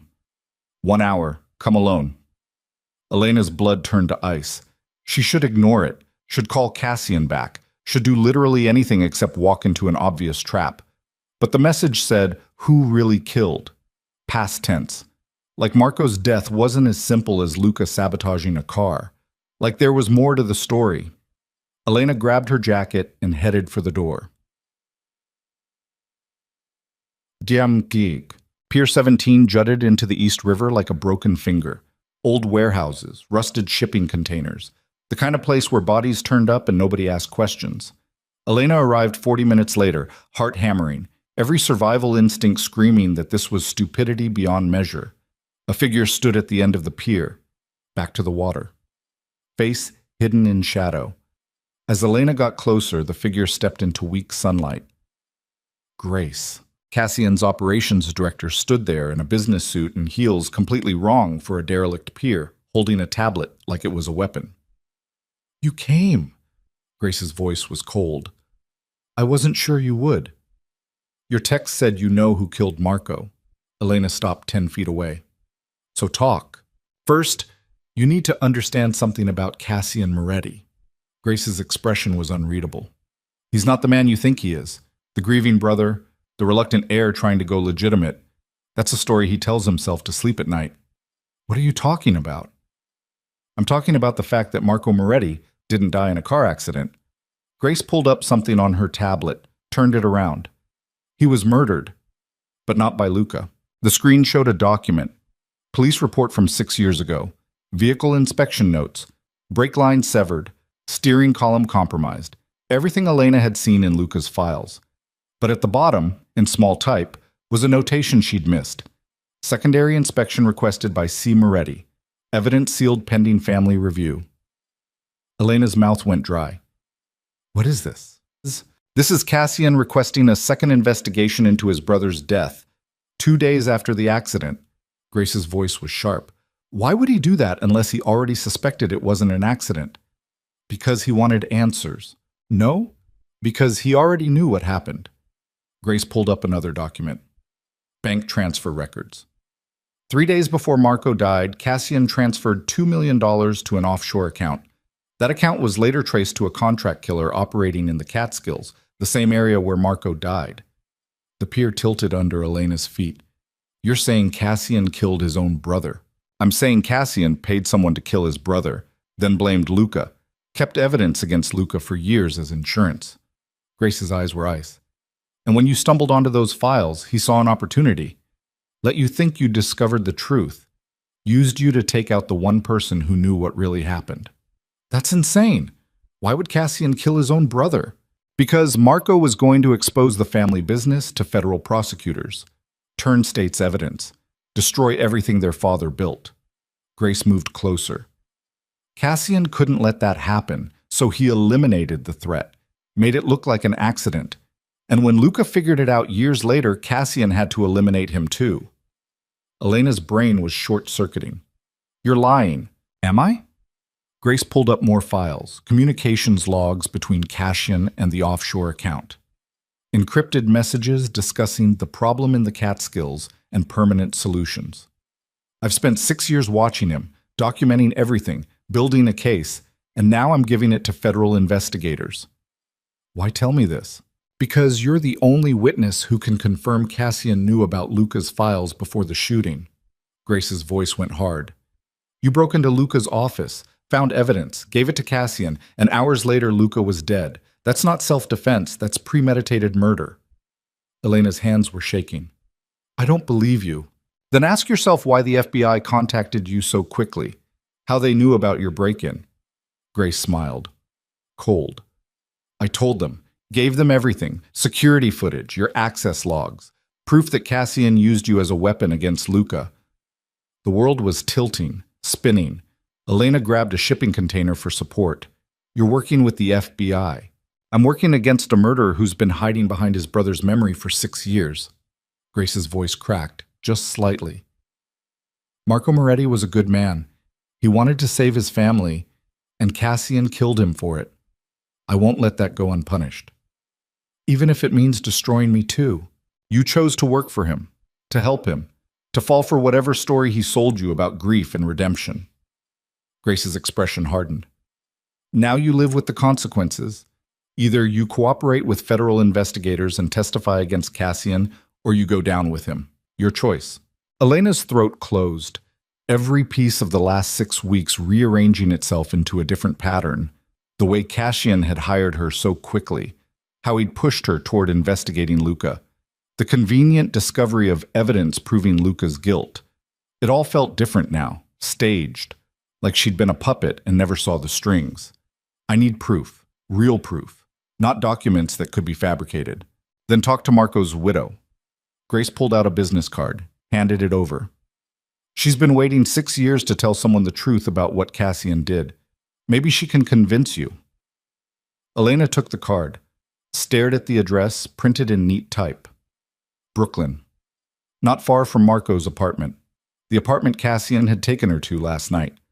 Where they'd kissed. Where he'd broken down in her arms. Had that been real, or just another manipulation? 1 hour, Grace's voice cut through her spiraling thoughts. After that, I tell federal investigators you're uncooperative. They'll assume you're complicit, and you'll spend the next 20 years in prison alongside Cassian. Then Grace walked away, heels clicking against concrete, disappeared into the maze of containers and warehouses like she'd never been there. Elena stood alone at the end of the pier, holding a business card and the growing certainty that everything she thought she knew was a lie. The address led to a townhouse in Cobble Hill. Expensive, quiet, the kind of neighborhood where people raised families and pretended violence didn't exist. Elena rang the doorbell with shaking hands. A woman answered, mid-30s, dark hair, tired eyes. She looked at Elena for a long moment before speaking. You're the assistant, the one he used to kill Luca. Elena's stomach turned. I don't know what you're talking about. Yes, you do. Grace called, said you might come. The woman stepped back. I'm Isabella Moretti, Marco's widow. Come in before someone sees you. The interior was beautiful. Hardwood floors, original molding, photographs everywhere. Isabella and Marco on their wedding day, on vacation, laughing at something off camera. A whole life captured in frames. A life that ended 6 years ago. Why did Grace send me here? Elena's voice came out smaller than she wanted. Because you don't believe her. You think Cassian is the victim, the grieving brother trying to honor Marco's memory. Isabella sat on a couch, gestured for Elena to sit across from her. I thought that too, for a while, until I found Marco's journal. She pulled a leather-bound book from a drawer, set it on the coffee table between them. Marco kept detailed records, dates, conversations, evidence of everything the family was involved in. Isabella's hands trembled. He was going to testify, give it all to federal prosecutors, destroy the criminal empire his father built. Cassian said Marco wanted the family to go legitimate. Marco wanted the family to face consequences. There's a difference. Isabella opened the journal, pointed to an entry dated 3 weeks before Marco died. Read. Elena leaned forward. The handwriting was neat, controlled. Cassian knows about the prosecution, confronted me tonight, said I was betraying the family, that our father would be ashamed. I told him our father was a monster, and I won't protect his legacy anymore. He looked at me like I was already dead. I think he might actually do it. I think my brother might kill me to protect an empire built on blood. Elena's hands went numb. She flipped ahead. Found more entries. Marco documenting threats. Cassian pressuring him to reconsider. The growing certainty that his brother saw him as a liability that needed eliminating. The final entry was dated 2 days before the accident. Meeting with prosecutors tomorrow. Cassian doesn't know the exact timing. I've been careful.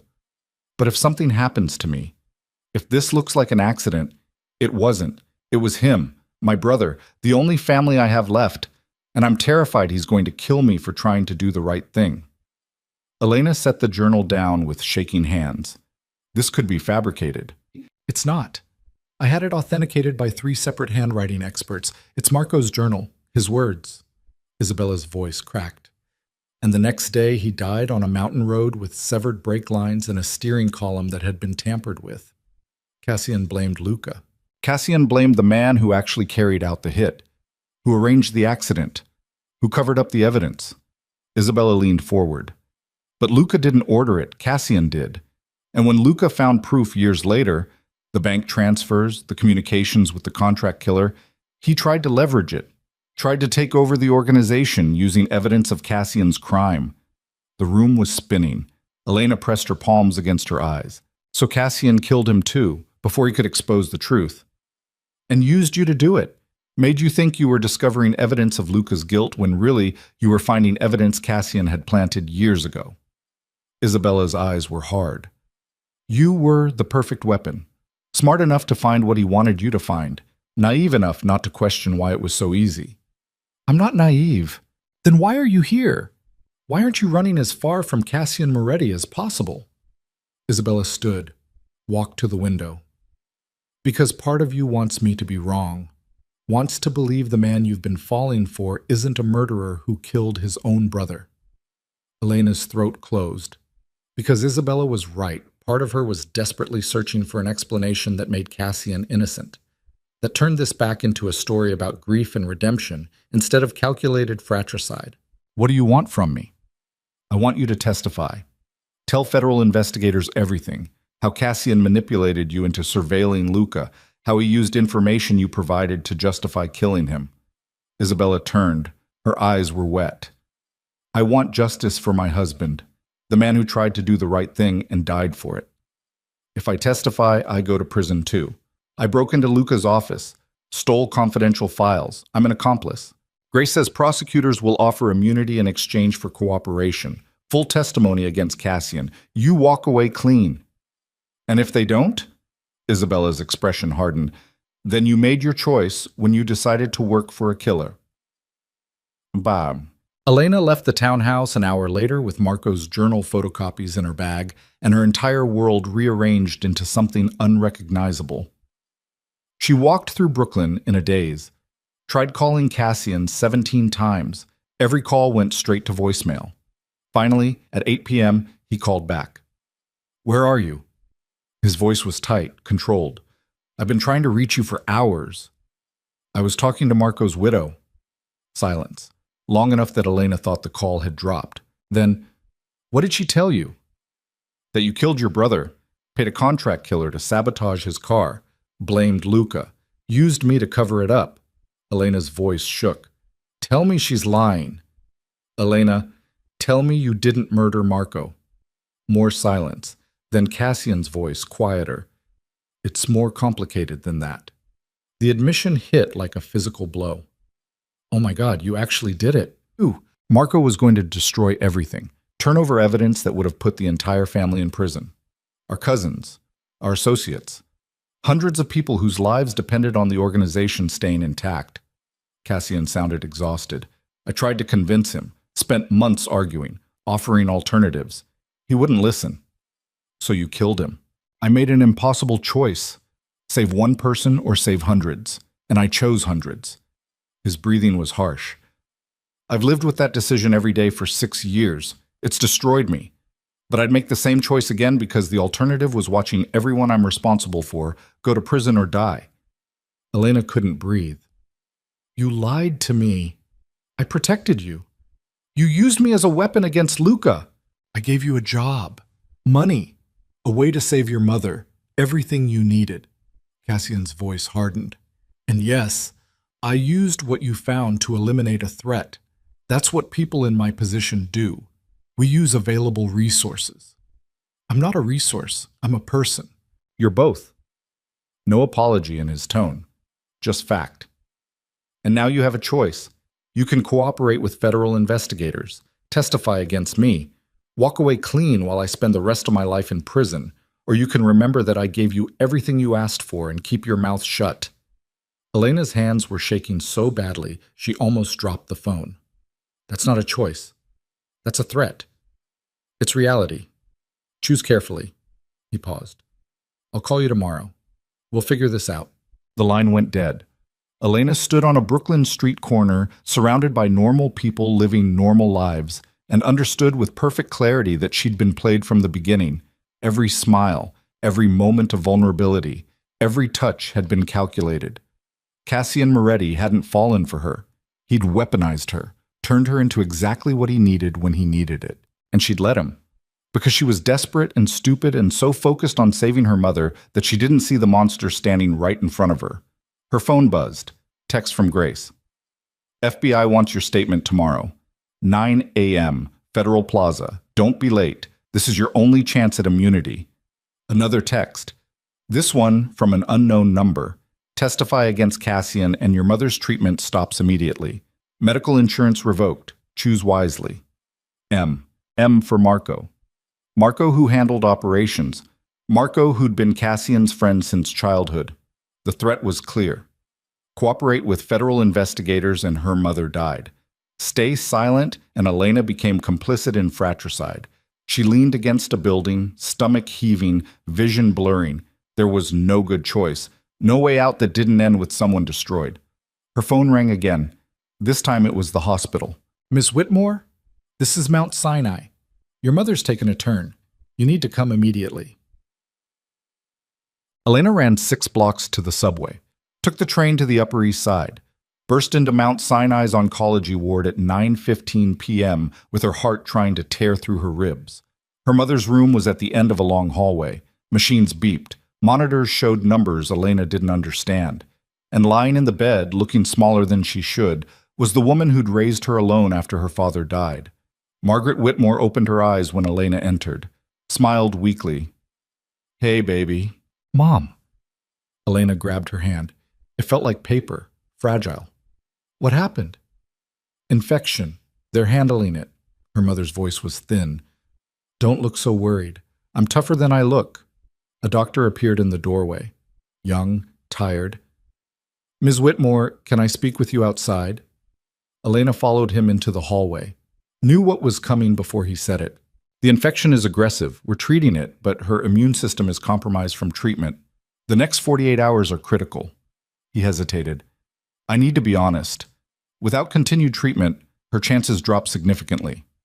She's getting continued treatment. I have insurance through my job. About that.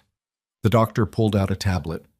We received notice this afternoon that your coverage has been flagged for review, pending investigation of your employer. Until that's resolved, we can't guarantee... No. Elena's voice cracked. No, you have to treat her. Whatever it costs, I'll figure it out. Ms. Whitmore, experimental cancer treatment runs $30,000 a month. Unless you have that in cash or can guarantee insurance coverage, I'll get it.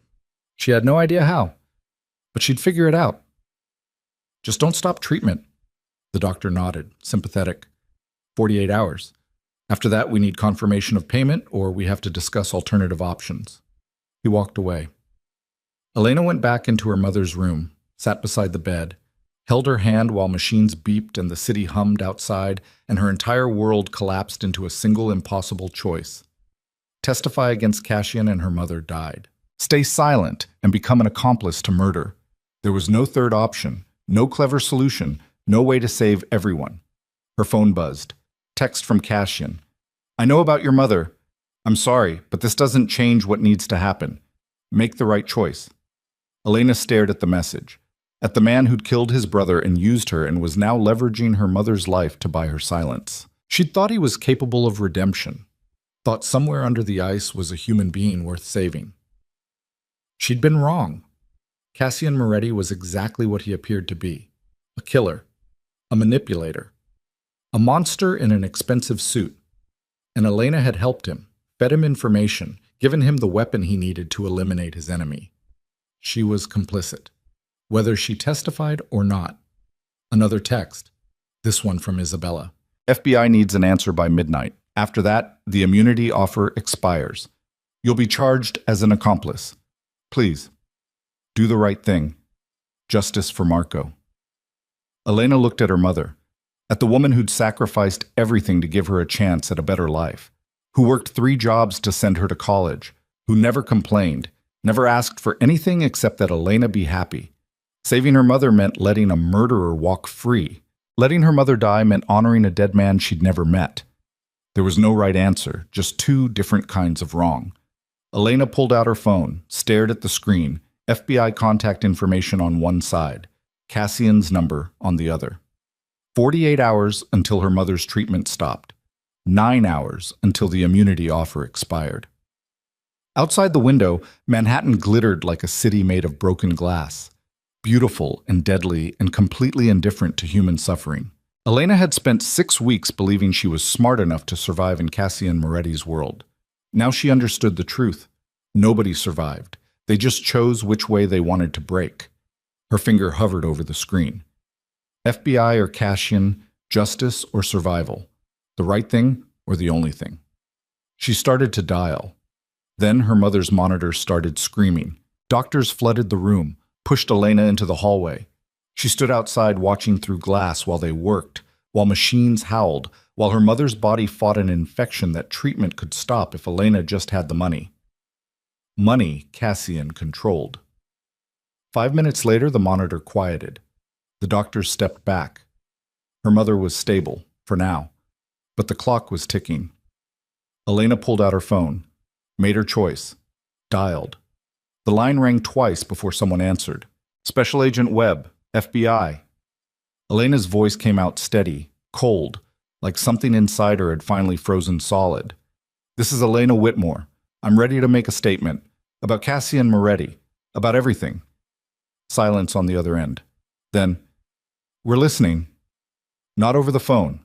I need it in writing, full immunity, protection, and guaranteed medical coverage for my mother. All of it documented before I say another word. That can be arranged. Federal Plaza, tomorrow morning, 9 a.m.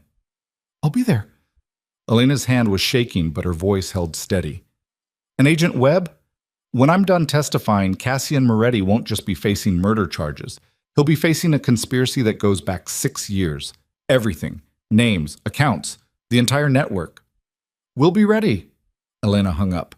Stood in the hospital hallway while normal people wandered past with normal problems and normal lives. She'd just signed Cassian Moretti's death warrant, and her own, because men like him didn't go quietly, didn't accept betrayal, didn't let witnesses live long enough to destroy them. The moment Elena walked into that FBI office tomorrow, she became a target, but at least her mother would survive. The FBI would guarantee treatment. Make sure Margaret Whitmore lived even if Elena didn't. That was enough. It had to be. Elena walked back into her mother's room, sat beside the bed, held her hand while machines beeped rhythm and the city moved outside, and everything she thought she knew about herself rearranged into something she didn't recognize. 6 weeks ago, she'd been a broke barista with an art history degree and no options. Now she was a federal witness preparing to bring down New York's most dangerous criminal organization. The transformation should have felt empowering. Instead, it just felt like dying in slow motion. Her phone buzzed one more time. Text from Cassian. I know what you're planning. Don't do this, please. The please almost broke her, because it sounded human, real, like the man who'd kissed her in his dead brother's apartment was actually capable of begging. But Elena had read Marco's journal, seen the evidence, talked to Isabella. She knew what Cassian was, what he'd always been, and she wasn't going to let him destroy anyone else. She typed back, I already did. Then she blocked his number, deleted their message history, erased every trace of him from her phone like that would somehow erase 6 weeks of mistakes and manipulation. It wouldn't. Nothing would. But at least she could stop making new ones. Elena sat in the hospital room, holding her mother's hand, watching dawn break over a city that ate people whole and never apologized. Tomorrow she'd walk into the FBI office and tell them everything. Tonight she just needed to breathe and pretend she wasn't absolutely terrified of what came next. Elena never made it to the FBI office. At 7 a.m., 2 hours before her scheduled testimony, 3 SUVs surrounded her mother's hospital room. Men in tactical gear flooded the hallway. Not FBI, not police. Private security with the kind of weapons that said they weren't interested in arrests. Elena was in the bathroom when it happened, heard shouting, her mother's monitor screaming, the distinctive crack of a door being forced open. She locked the bathroom door with shaking hands, pulled out her phone. No signal. They were jamming communications. Through the thin door she heard voices, calm, professional, terrifying in their efficiency. "Clear the room. Patient comes with us. Anyone interferes, put them down." Her mother's voice, weak but defiant. "Don't touch her. Whatever this is about, leave my daughter alone." "Your daughter's not here, ma'am." "But she will be. And when she arrives, you're going to convince her to make a very different choice than the one she made last night." Footsteps. Equipment being disconnected. The sound of her mother being moved. Elena pressed her fist against her mouth to keep from screaming. Every instinct screamed to burst out, to fight, to do something. But she'd watched enough of Cassian's world to know that getting herself killed right now helped no one. The voices faded. Elevator doors opened and closed. Silence settled like ash. Elena waited 3 full minutes before unlocking the bathroom door. The hospital room was empty. Bed stripped, monitors dark. No sign of struggle except a single syringe on the floor, still capped, and a note taped to the window. She recognized the handwriting immediately. Cassian's precise script. Brooklyn Navy Yard. Warehouse 7. Come alone. Unarmed. You have 2 hours before your mother's medical equipment fails. Choose wisely. Elena's hand shook so badly the paper rattled.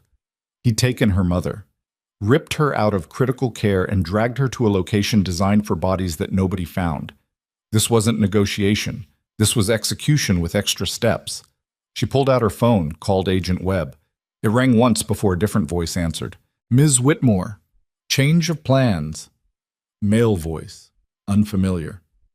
"Your testimony is no longer required. We've received alternative evidence regarding the Moretti case. You're free to go." Elena's blood went cold. "What alternative evidence?" "That's classified. But I can tell you that Cassian Moretti has been very cooperative. Provided documentation showing Luca DeMarco's sole responsibility for all criminal operations. Your involvement is no longer relevant to our investigation." "That's bullshit. I was supposed to have immunity, protection. Your mother's medical situation is between you and the hospital. The FBI has no jurisdiction over private health care." The voice went flat. "Don't contact this number again." The line went dead. Elena stood in an empty hospital room and understood with perfect clarity what had just happened.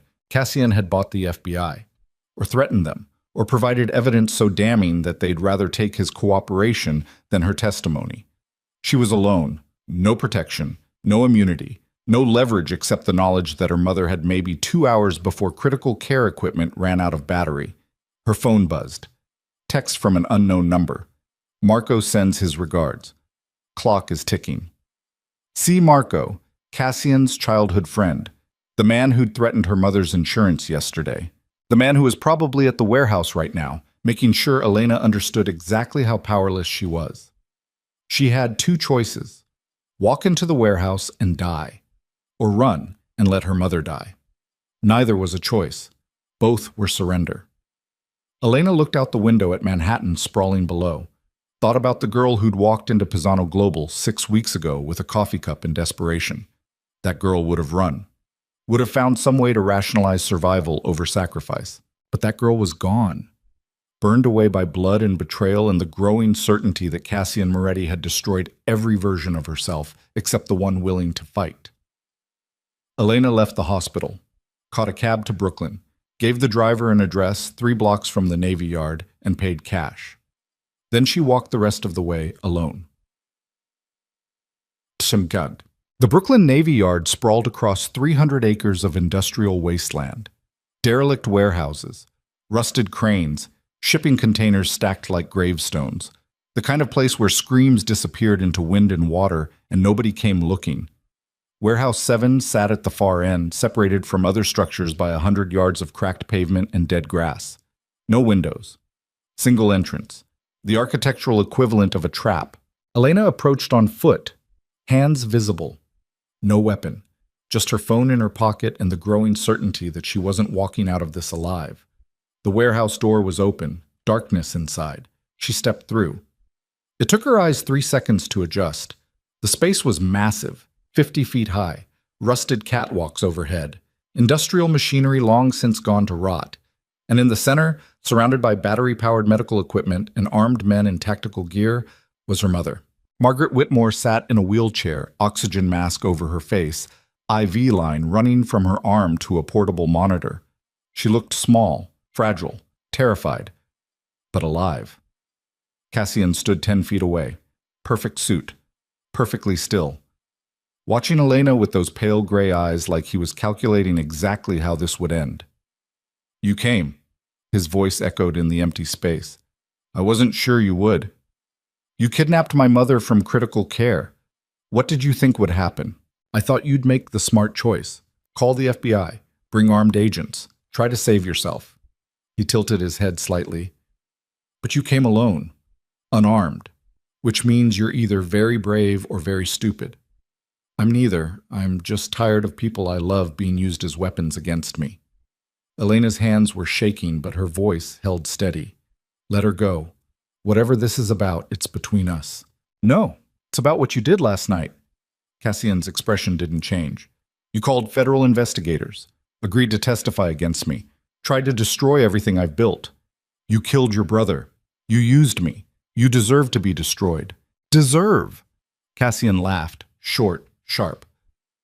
"You think the world operates on deserve? You think justice exists outside stories we tell ourselves to sleep at night?" He moved closer, slow, deliberate. "I killed Marco because he was going to destroy hundreds of lives. I used you because you were available and useful, and I'll do it again because that's what survival requires." "That's not survival. That's being a monster. There's no difference." He stopped 3 feet away, close enough that Elena could see the exhaustion in his eyes, the shadow of stubble on his jaw, the blood on his cufflink that he'd missed. "You spent 6 weeks in my world. You saw how it works. Power, control, making impossible choices because the alternative is worse. You think you're different? You made the same choice I did when you agreed to testify. You chose your mother's survival over everything else. That's not the same thing, isn't it?" Cassian's voice dropped. "You were willing to let me rot in prison, willing to become a federal witness, all to save one person. That's exactly what I did. The only difference is you feel bad about it." Elena's throat closed. Because he was right. She'd been willing to sacrifice him, to become what he was, to cross every line if it meant her mother survived. The only difference was Cassian had been doing it for years and didn't pretend otherwise. "What do you want from me?" "I want you to understand something." Cassian pulled out his phone, turned it around, showed her a video. The screen displayed Federal Plaza, FBI agents escorting Isabella Moretti in handcuffs, her face bloody, clothes torn, fighting every step. "Marco's widow, arrested this morning on charges of conspiracy to commit murder." Cassian's voice was flat. "Turns out she was working with Luca, planning the coup together, using you to build a case against me while she positioned herself to take over the empire." Elena's world tilted. "That's not possible. Bank records don't lie. Neither do communications logs showing she'd been coordinating with Luca for 3 years. He pulled up more files. Isabella Moretti wasn't the grieving widow seeking justice. She was Luca's partner, helping him build his network. And when you started investigating, she saw an opportunity. Feed you a story about Marco's murder, turn you into a weapon against me." The video kept playing. Isabella screaming at agents, denying everything, being shoved into a vehicle. "She lied to you." Cassian's eyes held Elena's. "Showed you fabricated journal entries, staged evidence. Made you believe I killed my brother so you'd testify. And you fell for it because you wanted to believe I was the monster. The bank transfers, the contract killer. The police report, were real, but they weren't mine." Cassian pulled up another document. "They were Luca's. He killed Marco on Isabella's orders, made it look like a car accident. And when I figured it out years later, I kept the evidence as insurance, waited for the right moment to use it." Elena couldn't breathe. Every piece of certainty she'd built over the last 24 hours was crumbling. "You're lying." "I have no reason to lie. You already know what I am, what I'm capable of." He stepped closer. "But I didn't kill my brother. Luca did. Isabella ordered it. And they've spent 6 years building a case to pin it on me while planning to take over everything I built." "Why would Isabella kill her own husband?" "Because Marco was going to testify, destroy the family business, leave her with nothing." Cassian's jaw tightened. "She couldn't let that happen. So she hired Luca to eliminate the problem, made it look like an accident, and when I started getting too close to the truth, she used you as a distraction. Elena's legs felt weak. She grabbed a rusted support beam for balance. Grace, she showed me the files, the police reports, everything. Grace works for Isabella, has for 5 years. Cassian pulled up personnel files. She was placed inside my organization to feed information, build evidence, create a narrative that made me look guilty while Isabella positioned herself to inherit the empire. I don't believe you. Then ask yourself why the FBI dropped your testimony so quickly. Why they arrested Isabella this morning instead of me. Cassian's voice went quiet. Because federal investigators saw the same evidence I did. The real evidence.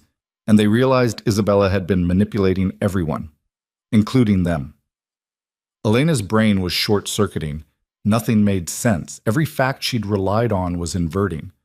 Marco's journal, his handwriting, was real. But the entries you saw were selectively edited. Isabella removed the parts where he talked about her betrayal, her coordination with Luca, the fact that he'd discovered she was embezzling millions from the family business. Cassian held out his phone. This is the complete journal. Read it yourself. Elena took the phone with shaking hands, scrolled through entries, found the passages Isabella had shown her, then found new ones. Entries about Isabella meeting with Luca in secret, moving money offshore, Marco's growing suspicion that his wife was planning something terrible. The final entry was dated the day before he died. Isabella knows I'm going to the prosecutors. She's been too calm, too understanding. I think she's planning something. I think she might actually... No, I can't believe that. She's my wife. She loves me. But if something happens, if this goes wrong, Cassian needs to know the truth. Isabella and Luca are working together. They're going to destroy everything, and I'm the only one who can stop them. Elena set the phone down. Her hands were numb. This could still be fabricated. It was authenticated by the same handwriting experts Isabella used, same forensics, same everything. Cassian's expression was unreadable. I've spent 6 years tracking the people who killed my brother, building evidence, waiting for them to make a mistake. And when you started investigating Luca, I saw an opportunity. Let you discover part of the truth. Enough to make you useful without putting you in complete danger. You still used me. Yes, because I needed someone Isabella and Luca wouldn't see as a threat. Someone who could move through the organization gathering information without triggering suspicion. He paused.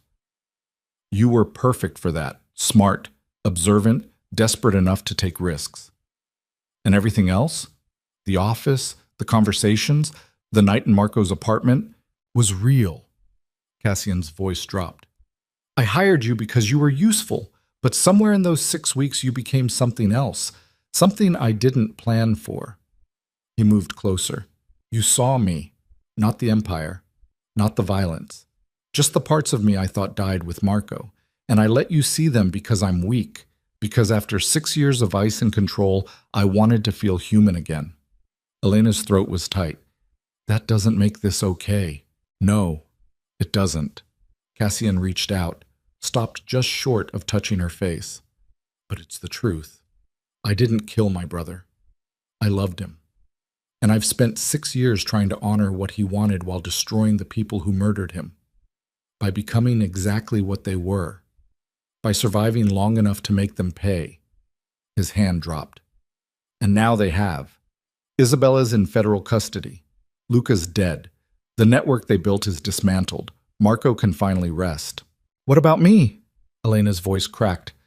What happens to me now? Cassian looked at her for a long moment. Rain had started outside. She could hear it hammering the warehouse roof like bullets. That depends on you. Meaning what? Meaning I can't let you testify. Can't let you walk into federal investigations with half-truths and fabricated evidence that Isabella planted. His eyes were ice. But I also can't kill you. Because you're the only person in 6 years who saw me as something other than a monster, and losing that would destroy whatever's left of me. So what are my options? You disappear. New identity. New city. Enough money to start over and take care of your mother's treatment anywhere in the world. Cassian's voice was absolutely level. Or you stay. Work with me. Help me transform this organization into what Marco wanted. Legitimate. Clean. Something that doesn't require murder to survive. Elena laughed. It came out broken. Those aren't real options. Those are both versions of surrender. No. They're both versions of survival. He stepped closer. The difference is one leaves you alone. The other leaves you with me. Why would I stay with you after everything? Because you understand me. Cassian's control was fracturing. She could hear it in his voice. Because you've seen the worst parts of what I am, and you're still standing here. Because despite everything, you felt it too. In Marco's apartment. In my office. The connection that shouldn't exist but does. That wasn't real. That was manipulation. It was both. He grabbed her shoulders. Not rough. Desperate. I manipulated you into helping me. But I didn't manipulate what I felt when you stayed. When you saw me break and didn't run. When you challenged me and pushed back and refused to be just another person terrified of what I could do. Elena could feel his hands shaking. Saw the cracks in his armor, the exhaustion, the grief. The 6 years of ice melting into something raw and human and terrifying because it meant he was real. I can't trust you. I know. Cassian's voice dropped to almost nothing. But you can work with me. Help me honor Marco's memory. Build something that matters instead of just surviving. By staying in your world, by becoming complicit in everything you've done, by becoming part of what comes next. Something better. His eyes held hers. I can't undo the past. Can't bring Marco back. Can't erase the violence. But I can build a future where his death meant something. Where the family becomes legitimate. Where you and I create something real instead of just destroying each other. Elena wanted to say no. Wanted to take the money and run and never look back. But she'd spent 6 weeks watching Cassian Moretti, seen the intelligence, the control, the capacity for both brutality and something approaching tenderness. And she'd felt it. In his office, in Marco's apartment, the connection that shouldn't exist but did. The possibility that maybe, buried under ice and violence and 6 years of grief, was a man capable of becoming something better. If she was willing to help him. If she was willing to risk everything on the possibility that he wasn't lying. If I stay, her voice came out rough. If I do this, things change. No more manipulation. No more using me as a weapon. We're partners or I walk. Something flickered in Cassian's expression. Relief, or maybe hope. Partners. And my mother gets the best medical care available. Anywhere in the world. Whatever it costs. Already arranged. Mount Sinai's reinstating her treatment immediately. Full coverage. No restrictions. Elena looked past him at her mother, still sitting in the wheelchair, oxygen mask on, looking at Elena with eyes that said she understood exactly what choice was being made. And we dismantle everything. The criminal operations, the violence, everything Marco wanted gone. That's the plan. Cassian's hands were still on her shoulders. It'll take time, years maybe. But we do it right. Build something legitimate from the ashes. Why do I feel like I'm making a deal with the devil? Because you probably are. He almost smiled. But at least it's a devil you understand. Elena closed her eyes. Thought about the girl who'd walked into Pisano Global 6 weeks ago. Broke. Desperate. Clinging to a coffee cup in hope. That girl would never have considered this. Would have run screaming. But that girl was gone. Replaced by someone who'd broken into offices and gathered intelligence and stood in a warehouse surrounded by armed men negotiating with a killer. Someone who'd seen monsters and become something sharp enough to survive them. Okay? She opened her eyes. I'll stay. We do this together. Cassian exhaled, like he'd been holding his breath for 6 years and finally remembered how to let go. Thank you. Don't thank me yet. I'm going to make your life hell. I'm counting on it. He pulled her closer, rested his forehead against hers. You're the only person who can. Then the warehouse doors exploded inward. Smoke. Gunfire. Men in tactical gear flooding the space with the precision of military operations. Not FBI, not police. Isabella's people. The remnants of Luca's network, coming for revenge. Cassian moved instantly, shoved Elena behind him, pulled a gun from inside his jacket with movement so smooth they looked practiced. Marco! His voice cut through chaos. Get Whitmore and her mother to the extraction point, now! Marco appeared from the shadows, grabbed Elena's arm. "This way! Move! My mother! I've got her!" Another guard was already pushing the wheelchair toward a back exit, moving fast despite the IV lines and oxygen equipment. Bullets tore through metal, shattered equipment. The medical monitors around her mother sparked and died. Elena ran, let Marco pull her toward the exit while gunfire erupted behind them. Heard Cassian's voice shouting orders in Italian. The crack of returning fire. Men screaming. They burst through a back door into an alley. SUVs waiting. Engine running. Marco shoved Elena into the back seat. Her mother was already there, oxygen mask askew, eyes wide with terror, but still breathing. "Go!" Marco slammed the door, slapped the roof. The SUV lurched forward, tires screaming against wet pavement. Elena looked back through the rear window, saw the warehouse, saw muzzle flashes through broken doors, saw Cassian's silhouette moving through smoke like death itself. "We have to go back. He's still in there." The driver didn't respond, just drove faster, turned corners hard enough to throw Elena against the door. "Where are we going?" "Safe house, Brooklyn, Mr. Moretti's orders." The driver's voice was flat, professional. "You stay there until this is handled." "How many people are in that warehouse?" "Enough to handle Isabella's people. They knew this was coming. Been preparing for 3 days." Elena's stomach turned. He knew they'd attack. Of course he knew. Isabella's people were always going to retaliate. The only question was when. The driver glanced in the rearview mirror. Mr. Moretti made sure it happened on his terms. Controlled environment, limited civilians, clean extraction for you and your mother. They'd been bait. Elena and her mother. Set up to draw Isabella's forces into an ambush. Cassian had been planning this for days. Orchestrated everything. The kidnapping, the warehouse confrontation, Elena's choice to stay. All of it calculated to create exactly this moment. The SUV pulled up to a brownstone in Carroll Gardens. Armed guards flanked the door. The driver cut the engine.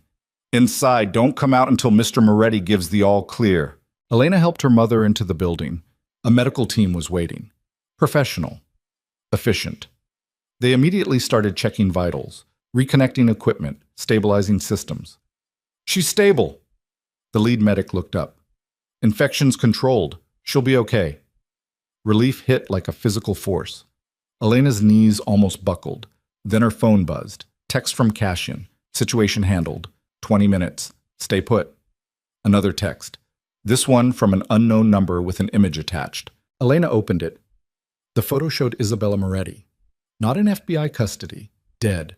Slumped against a wall with bullet holes in her chest and head. The text below read, "Problem solved. Meet me at the Navy Yard. We need to talk." Grace Elena's blood went cold.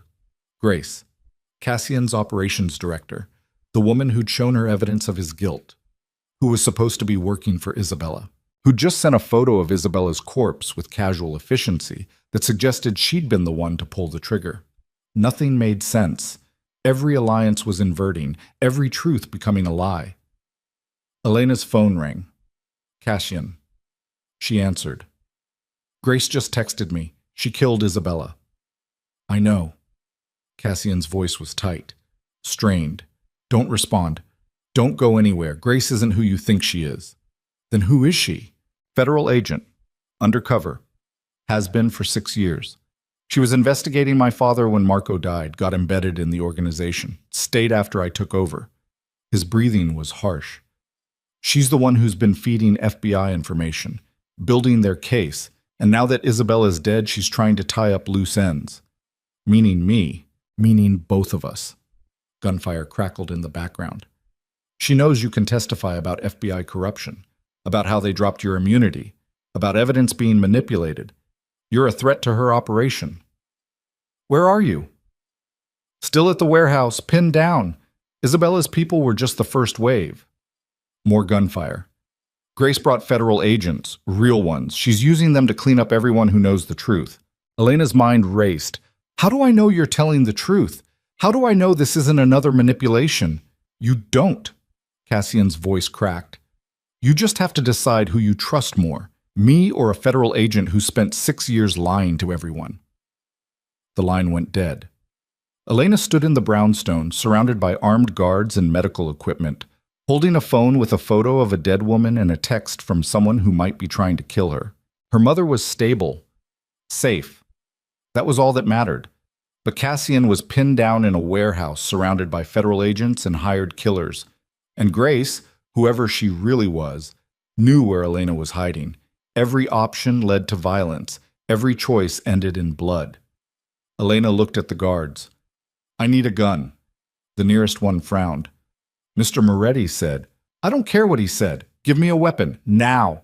The guard hesitated, then pulled a compact pistol from an ankle holster, handed it over. "You know how to use that?" "Point and shoot. I've seen enough movies." Elena checked the magazine. Full. Safety off. "How do I get back to the Navy Yard?" "You don't. It's a war zone." "Then I guess I'm going to war." She looked at her mother. "Keep her safe. Whatever happens. Keep her alive." The medic nodded. "We will." Elena walked out of the brownstone into rain and darkness, found an SUV with keys in the ignition. Guards tried to stop her. She pointed the gun at them. "Move or I shoot. Your choice." They moved. Elena got in the SUV, started the engine, drove toward the Navy Yard with a gun in her lap and the certainty that she was about to do something incredibly stupid. But Cassian had saved her mother, protected her, offered her a future when she had none. Maybe he'd been manipulating her. Maybe this was all another layer of lies. But he was alone in that warehouse, fighting for his life. And Elena wasn't the kind of person who left people behind. Not anymore. The Navy Yard appeared through rain like a ghost. Gunfire echoed across empty lots. Muzzle flashes lit windows. Sirens wailed in the distance. Elena parked 3 blocks away, walked the rest on foot. Gun held low, rain soaking through her clothes. She approached from the side, found a rusted door hanging open, slipped inside. The warehouse was chaos. Smoke, bodies, bullet holes in metal, the acrid smell of gunpowder and blood. Men in tactical gear were exchanging fire across catwalks, some wearing FBI vests, others in unmarked black. Impossible to tell who was working for who. Elena moved through shadows, staying low, looking for Cassian. Found him behind an overturned forklift, blood on his shoulder, gun in one hand, phone in the other. He saw her, went rigid with shock. "What the hell are you doing here?" "Saving your ass. You're welcome." Elena crouched beside him. "How bad is it?" "Shoulder, through and through. I'll live." He grabbed her arm. "You need to leave. Now. Grace has federal agents targeting anyone connected to the organization. You're on that list. Then we leave together." Elena looked around. "Where's the exit?" "Back the way you came. But there's at least 8 hostiles between here and there." "Then we fight through them." Cassian stared at her like she'd lost her mind. "You don't know how to fight." "I know how to shoot." She raised the pistol. "Point, pull trigger, hit target. I've been paying attention." Despite everything, Cassian almost laughed. "You're insane." "I'm practical. We either die here or we try. Those are the options." Elena checked the magazine again. "So what's it going to be?" Cassian looked at her. Really looked at her. The girl who'd destroyed his brother's inkwell 6 weeks ago, who'd stumbled through his world breaking things and somehow surviving, who was now crouched beside him in a war zone with a gun in her hands and determination in her eyes. Together. He stood, winced. "On 3. We move fast. Don't stop. Don't look back." "Got it. 1, 2. Gunfire erupted from above. The catwalk exploded. Metal rained down like shrapnel. Grace appeared through smoke. Gun raised, FBI vest, eyes cold as death. "Cassian Moretti, Elena Whitmore, you're both under arrest for conspiracy to commit murder, obstruction of justice, and racketeering." Cassian raised his gun. "You're a federal agent, undercover for 6 years, building a case while people died." "Doing my job." Grace's voice was flat. "Bringing down a criminal empire. You just happen to be collateral damage." Isabella, Luca, Marco, all of them died while you gathered evidence. Cassian's finger tightened on the trigger. "You could have stopped it, could have saved them, but you needed the case more than you needed justice. I needed prosecutions that would stick. That required evidence, time."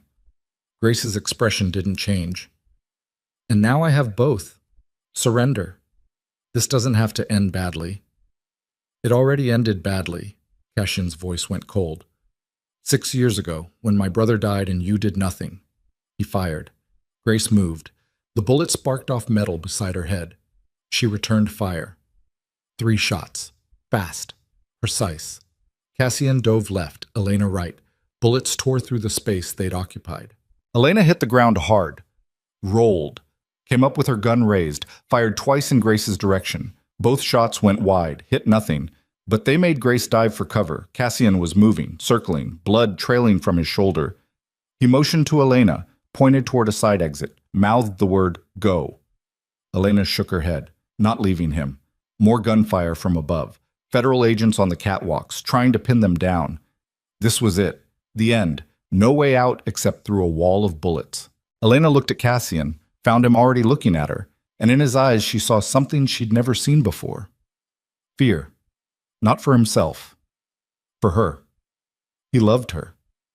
Somewhere between manipulation and survival and 6 weeks of controlled chaos, he'd actually fallen for her.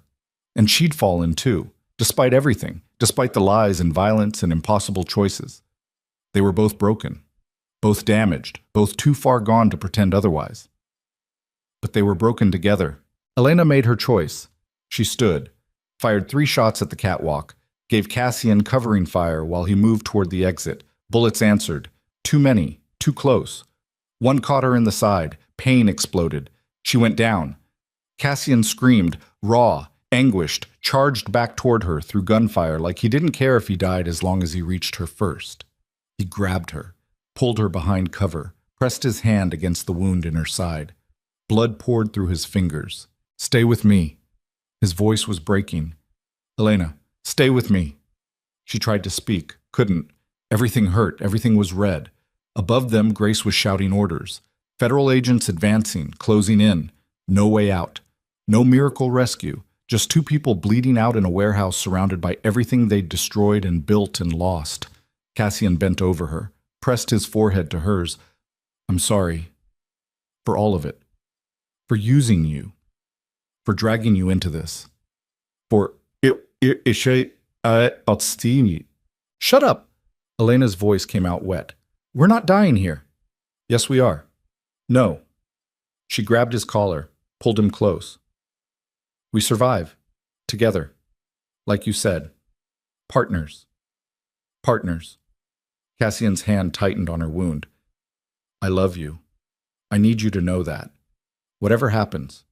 It was real. Elena kissed him. Tasted blood and rain and gunpowder and something deeper. Something that felt like the truth for the first time in 6 weeks. When they broke apart, sirens were wailing outside. Red and blue lights flashing through broken walls. Police, real police, flooding the Navy Yard. Grace's voice cut through chaos. Federal agents, stand down! Suspects are in custody! But the police didn't stand down. They moved in fast. Professional. Surrounded the warehouse. Through the smoke and blood and fading consciousness, Elena heard a voice she recognized. Agent Webb, FBI. Special Agent Grace Morrison, you're under arrest for corruption, evidence tampering, and conspiracy to commit murder. Drop your weapon. Grace's face went white. What? We've been investigating you for 6 months, suspected you were manipulating evidence, building false cases, using your position to eliminate witnesses. Webb appeared through smoke. Gun drawn. Isabella Moretti's murder was the final piece. You executed her to cover up your own crimes. It's over. Grace's gun lowered. Just slightly. Enough. Cassian fired. The bullet took her in the chest. Clean. Final. She dropped like a puppet with cut strings. Elena's vision was tunneling, black creeping in from the edges. She felt Cassian's arms around her, heard him shouting for medics. The last thing she saw before everything went dark was his face. Blood-streaked, terrified, human, looking at her like she was the only thing in the world that mattered. Then nothing, just black, and the distant sound of sirens singing the city to sleep. Elena woke to the smell of disinfectant and the steady beep of hospital monitors. Her side felt like someone had shoved hot iron through her ribs and left it there. Every breath hurt. Every movement sent lightning up her spine. But she was breathing. That counted for something. She opened her eyes. White ceiling, fluorescent lights. The generic anonymity of a hospital room that could be anywhere. "You're awake." The voice came from beside the bed. Elena turned her head slowly, found Cassian sitting in a chair that looked too small for him, wearing a hospital gown under a borrowed jacket, his left shoulder bandaged thick enough to suggest surgery. His face was gray with exhaustion, unshaven, eyes bloodshot from what looked like days without sleep. But he was alive. "How long?" Her voice came out like gravel. 3 days. You coded twice on the operating table. Lost enough blood that they weren't sure you'd make it." He leaned forward. His hand found hers on the bed, squeezed gently. "But you're stubborn. I'm learning that about you." Elena tried to laugh. It came out as a wheeze. "Where are we?" "Mount Sinai. Different floor from your mother. FBI has guards posted outside, but we're not in custody." Cassian's jaw tightened. Webb's investigation into Grace opened up everything: corruption charges, evidence tampering, conspiracy. The entire case against me collapsed when they realized a federal agent had been manufacturing evidence for 6 years. "Grace is dead." "Yes." No emotion in his voice. Statement of fact. "I killed her, self-defense. Witnesses confirmed it. Webb confirmed it. It's over." Elena's brain was moving slowly through fog. "Isabella? Also dead." Grace executed her to cover up her own crimes. Made it look like gang violence. Cassian's grip on her hand tightened. Turns out Grace had been running her own operation inside the FBI, using her position to manipulate cases, eliminate witnesses, build prosecutions that served her career instead of justice. Isabella, Luca, even Marco. All of them died while she gathered evidence and did nothing. "She let your brother die. She facilitated it." Cassian's voice went flat. "Grace was embedded in my father's organization when Marco went to prosecutors. She knew Luca and Isabella were planning the hit, could have stopped it. But she let it happen because Marco's death meant the case stayed open. Meant she could keep investigating, keep building her reputation." Elena's stomach turned. "That's not law enforcement. That's murder. That's ambition without conscience. Same thing that drives most people in positions of power." He looked down at their hands.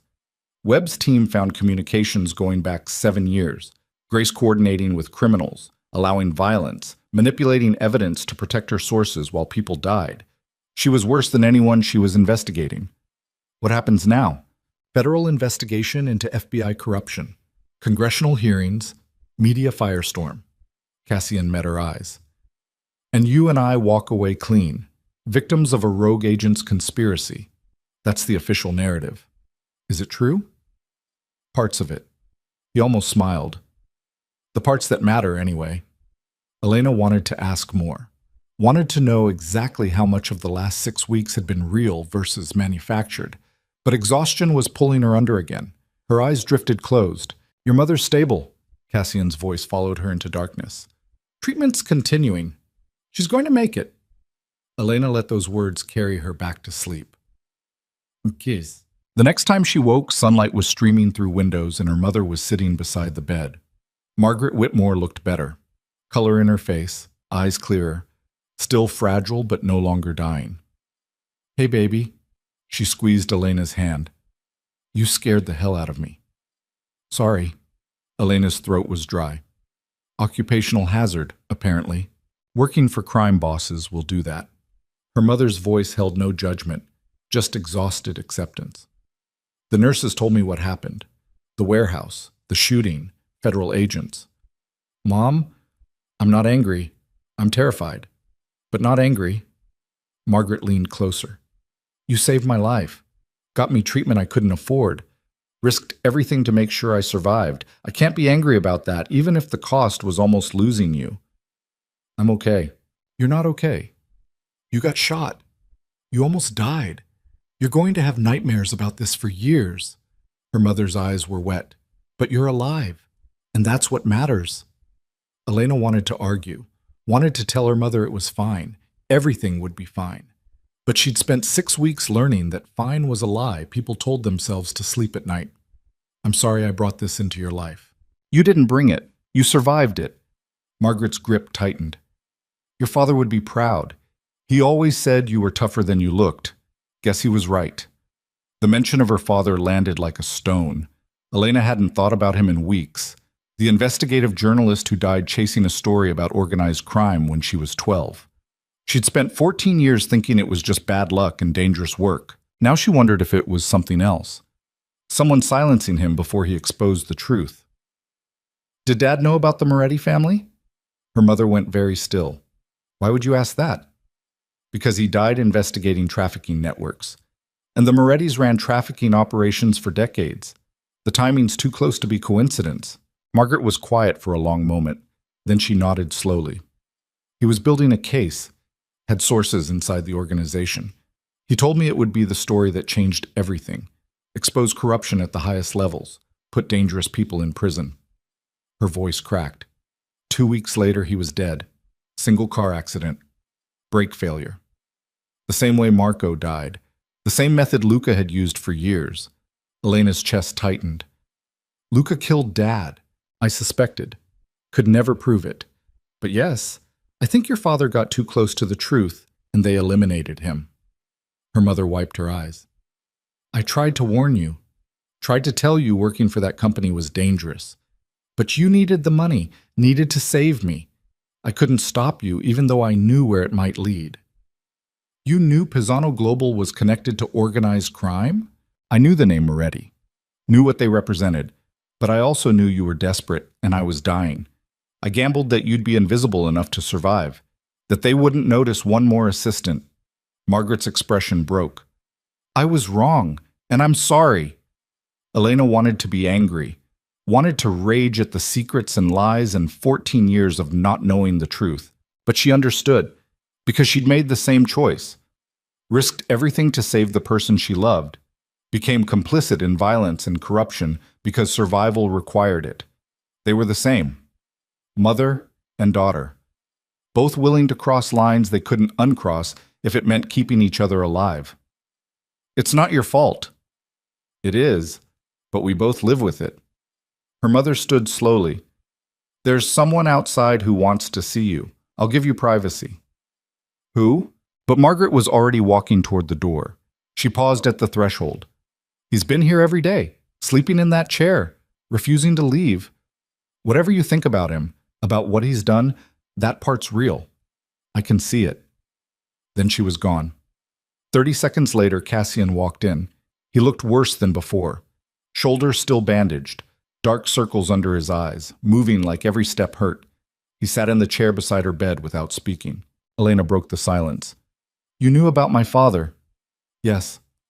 No hesitation, no attempt to lie. I found the connection 3 days after you started working. Investigative journalist. Died under suspicious circumstances 14 years ago. Luca's work. Same methodology he used on Marco. Why didn't you tell me? Because you were already carrying enough weight. Adding your father's murder would have broken you. Cassian leaned back, exhaustion written across every line of his face. And because I'm a coward, I knew if you found out you'd hate me, hate the organization, walk away before I could fix any of it. You should have told me anyway. I know. He looked at her. I'm not good at doing the right thing. I'm good at survival, at control, at making impossible choices and living with the consequences. But being honest, being vulnerable, I'm terrible at that. You're going to have to learn. Elena's voice was rough. Because if we're doing this, if we're actually building something together, no more secrets, no more manipulation. We're partners, or we're nothing. Cassian studied her for a long moment. You still want to stay, after everything. I don't know what I want. Elena shifted in the bed. Pain shot through her side. I want my mother to live. I want to not get shot again. I want to sleep without nightmares. But none of that's happening anytime soon. She met his eyes. So I might as well stick with the devil I know. That's practical. You hired me for being practical. She almost smiled. Might as well get your money's worth. Cassian reached out, touched her face gently. I meant what I said in the warehouse. I love you. It wasn't manipulation, wasn't strategy. It was real. I know. Elena leaned into his hand. I love you too, which is probably the dumbest thing I've ever admitted. Why?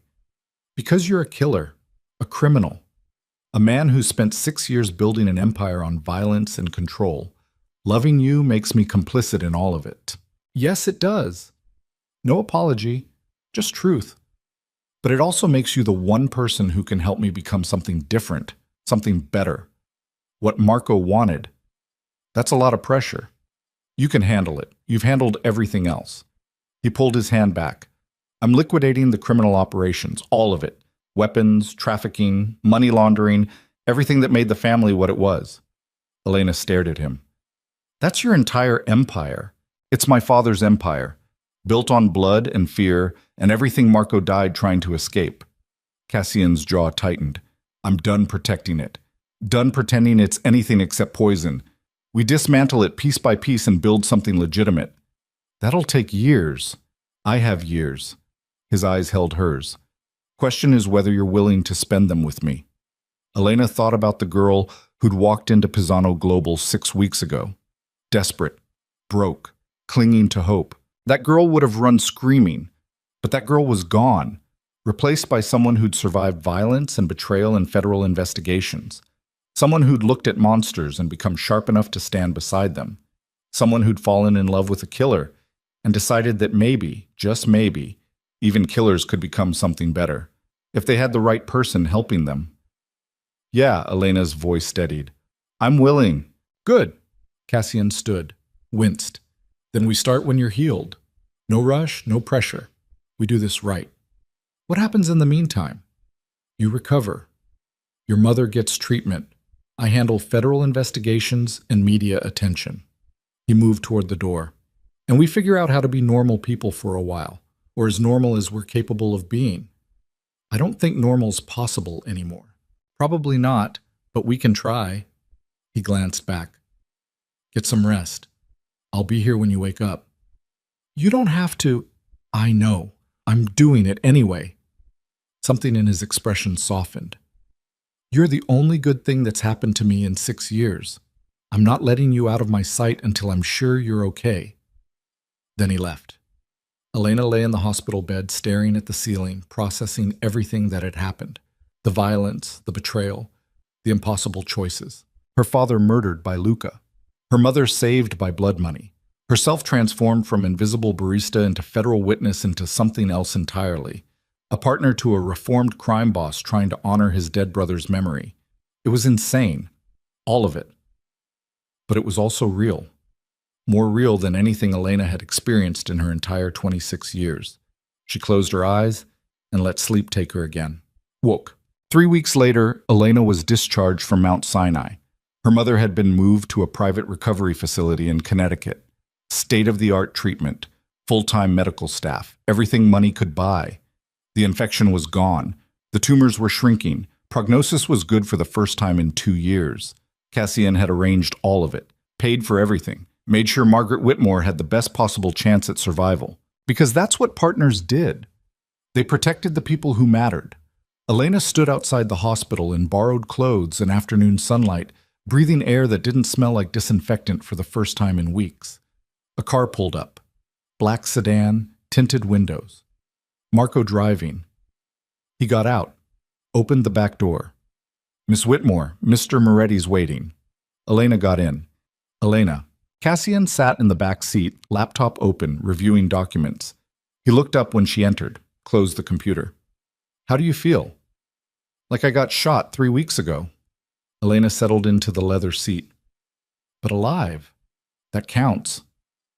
It does. He handed her a folder. This is everything. Financial records showing the liquidation of criminal operations. Documentation of cooperation with federal investigators.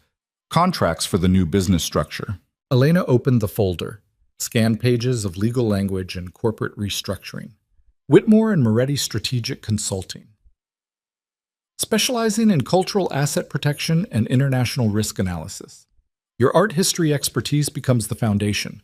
My business infrastructure provides the platform. Cassian's expression was unreadable. Legitimate, legal, everything Marco wanted.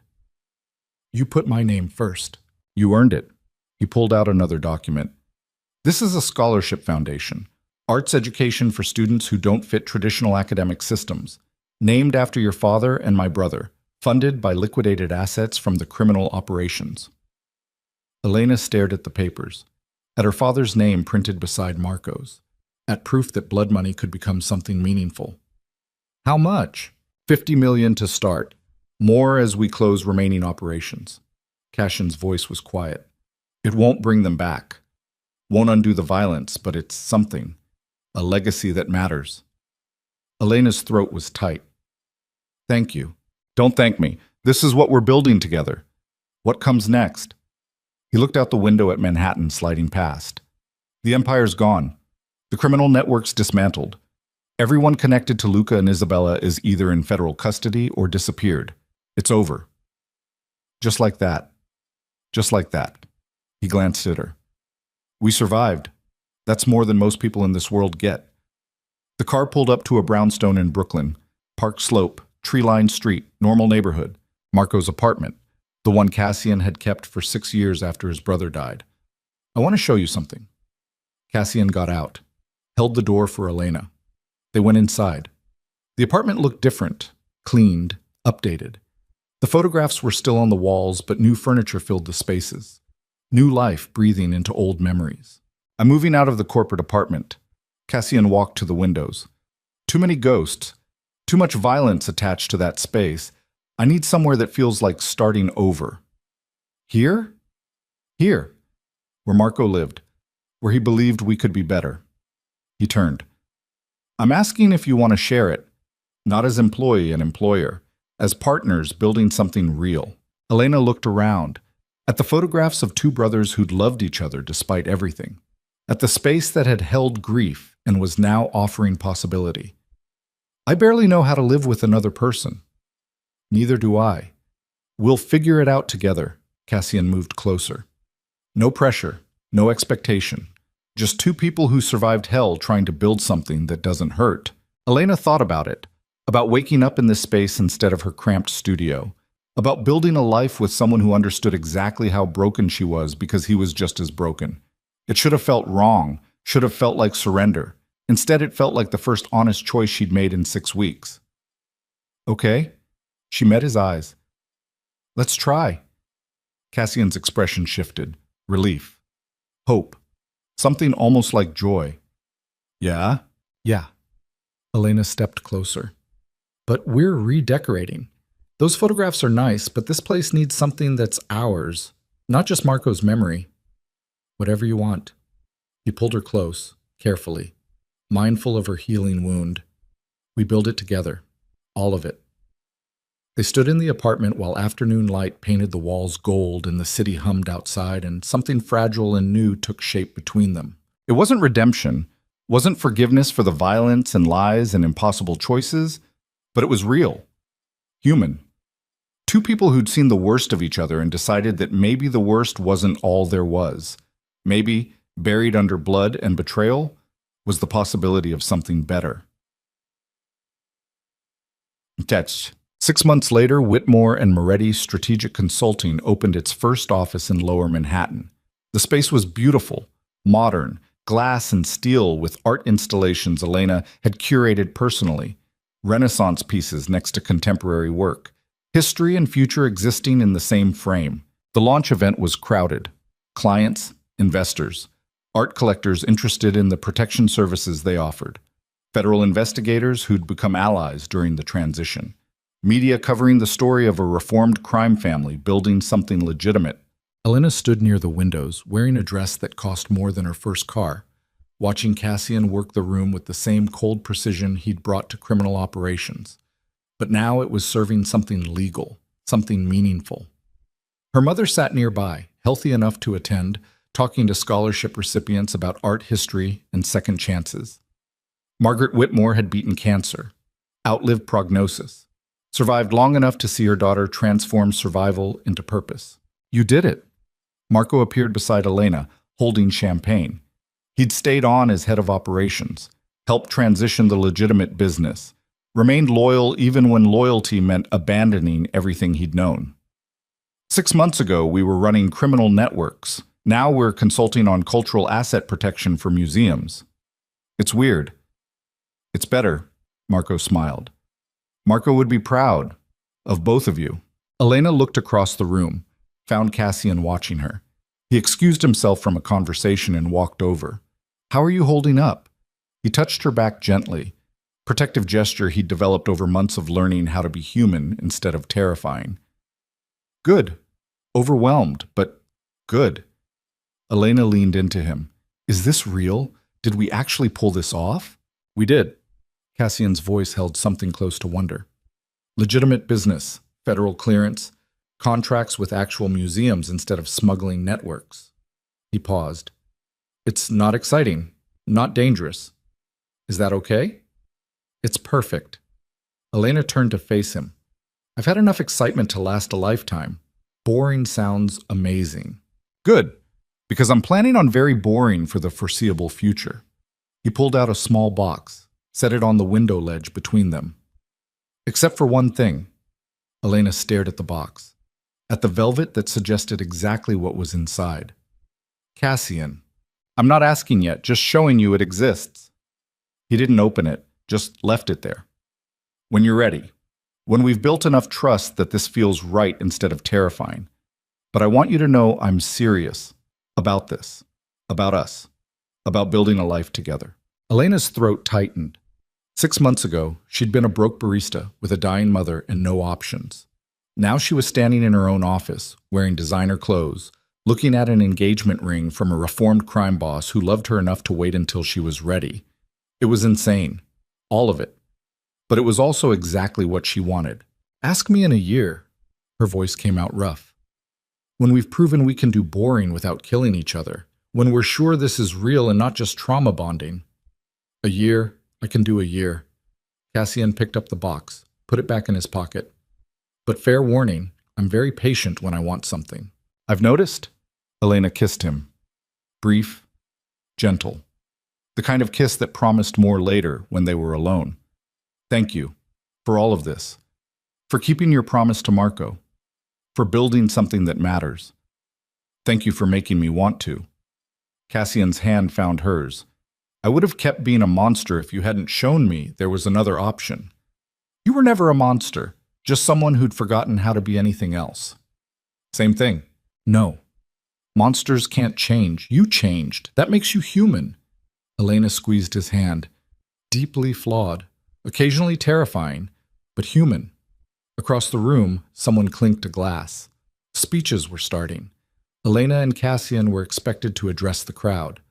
Talk about vision and mission and building bridges between cultural preservation and modern security. Normal business owner stuff. Boring. Safe. Exactly what they'd fought for. They walked to the center of the room together. Partners in every sense of the word. Cassian spoke first. Thanked investors and clients and the team who'd made the transition possible. His voice was controlled, professional, but Elena could hear the emotion underneath. The relief of finally becoming what his brother had died believing he could be. Then Elena spoke. Talked about art history and pattern recognition and how the skills that made her good at decoding Renaissance trade symbols translated perfectly to protecting cultural assets in modern global markets. She didn't mention the violence, the shooting, the federal investigations. That was the past. This was the future. When the speeches ended, the crowd applauded, music started, people mingled. Elena and Cassian slipped away to a quiet corner. Just the two of them and the city lights stretching below like possibilities. We did it. Elena's voice was quiet. We actually survived and came out the other side. We did. Cassian pulled her close. And we keep doing it. Every day. Building something real instead of just destroying each other. Is it always going to be this hard? Probably. We're both damaged, both carrying trauma.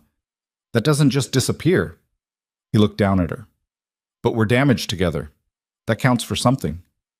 It counts for everything. Elena rested her head against his chest, listened to his heartbeat. Steady, human, alive. They stayed like that while the party continued around them, and the future unfolded in directions neither of them could predict. 6 months ago, Elena Whitmore had been invisible, desperate, clinging to survival with bloody fingernails.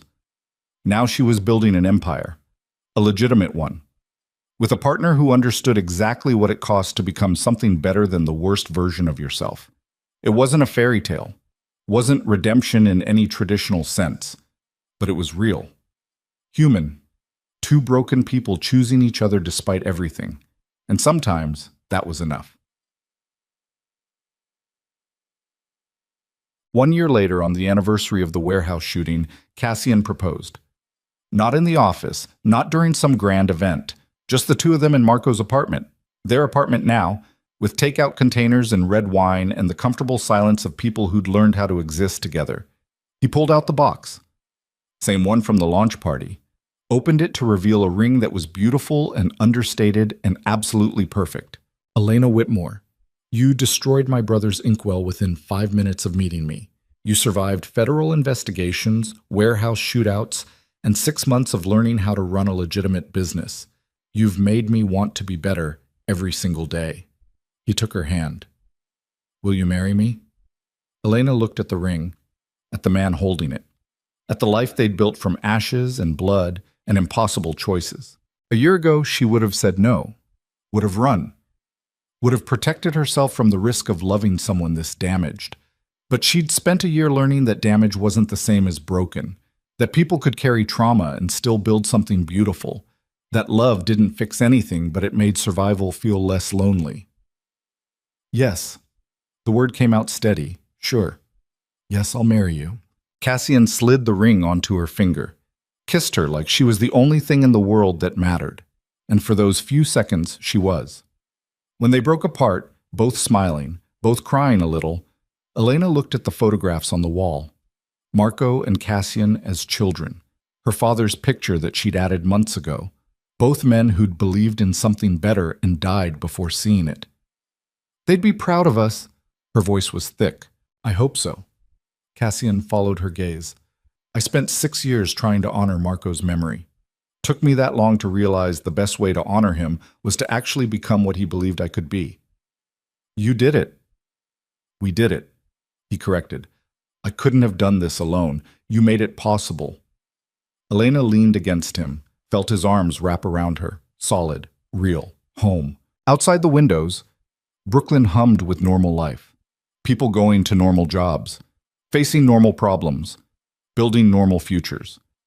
Elena and Cassian would never be completely normal, would always carry the weight of what they'd survived, the violence, the betrayal, the impossible choices. But they were building something real, something that mattered, something that honored the people who died believing in better. That was enough. More than enough. It was everything. 2 years later, Whitmore and Moretti Strategic Consulting had offices in 5 countries and a client list that included major museums, private collectors, and cultural institutions worldwide. The Scholarship Foundation had helped 300 students pursue arts education, kids who didn't fit traditional systems. Kids like Elena had been.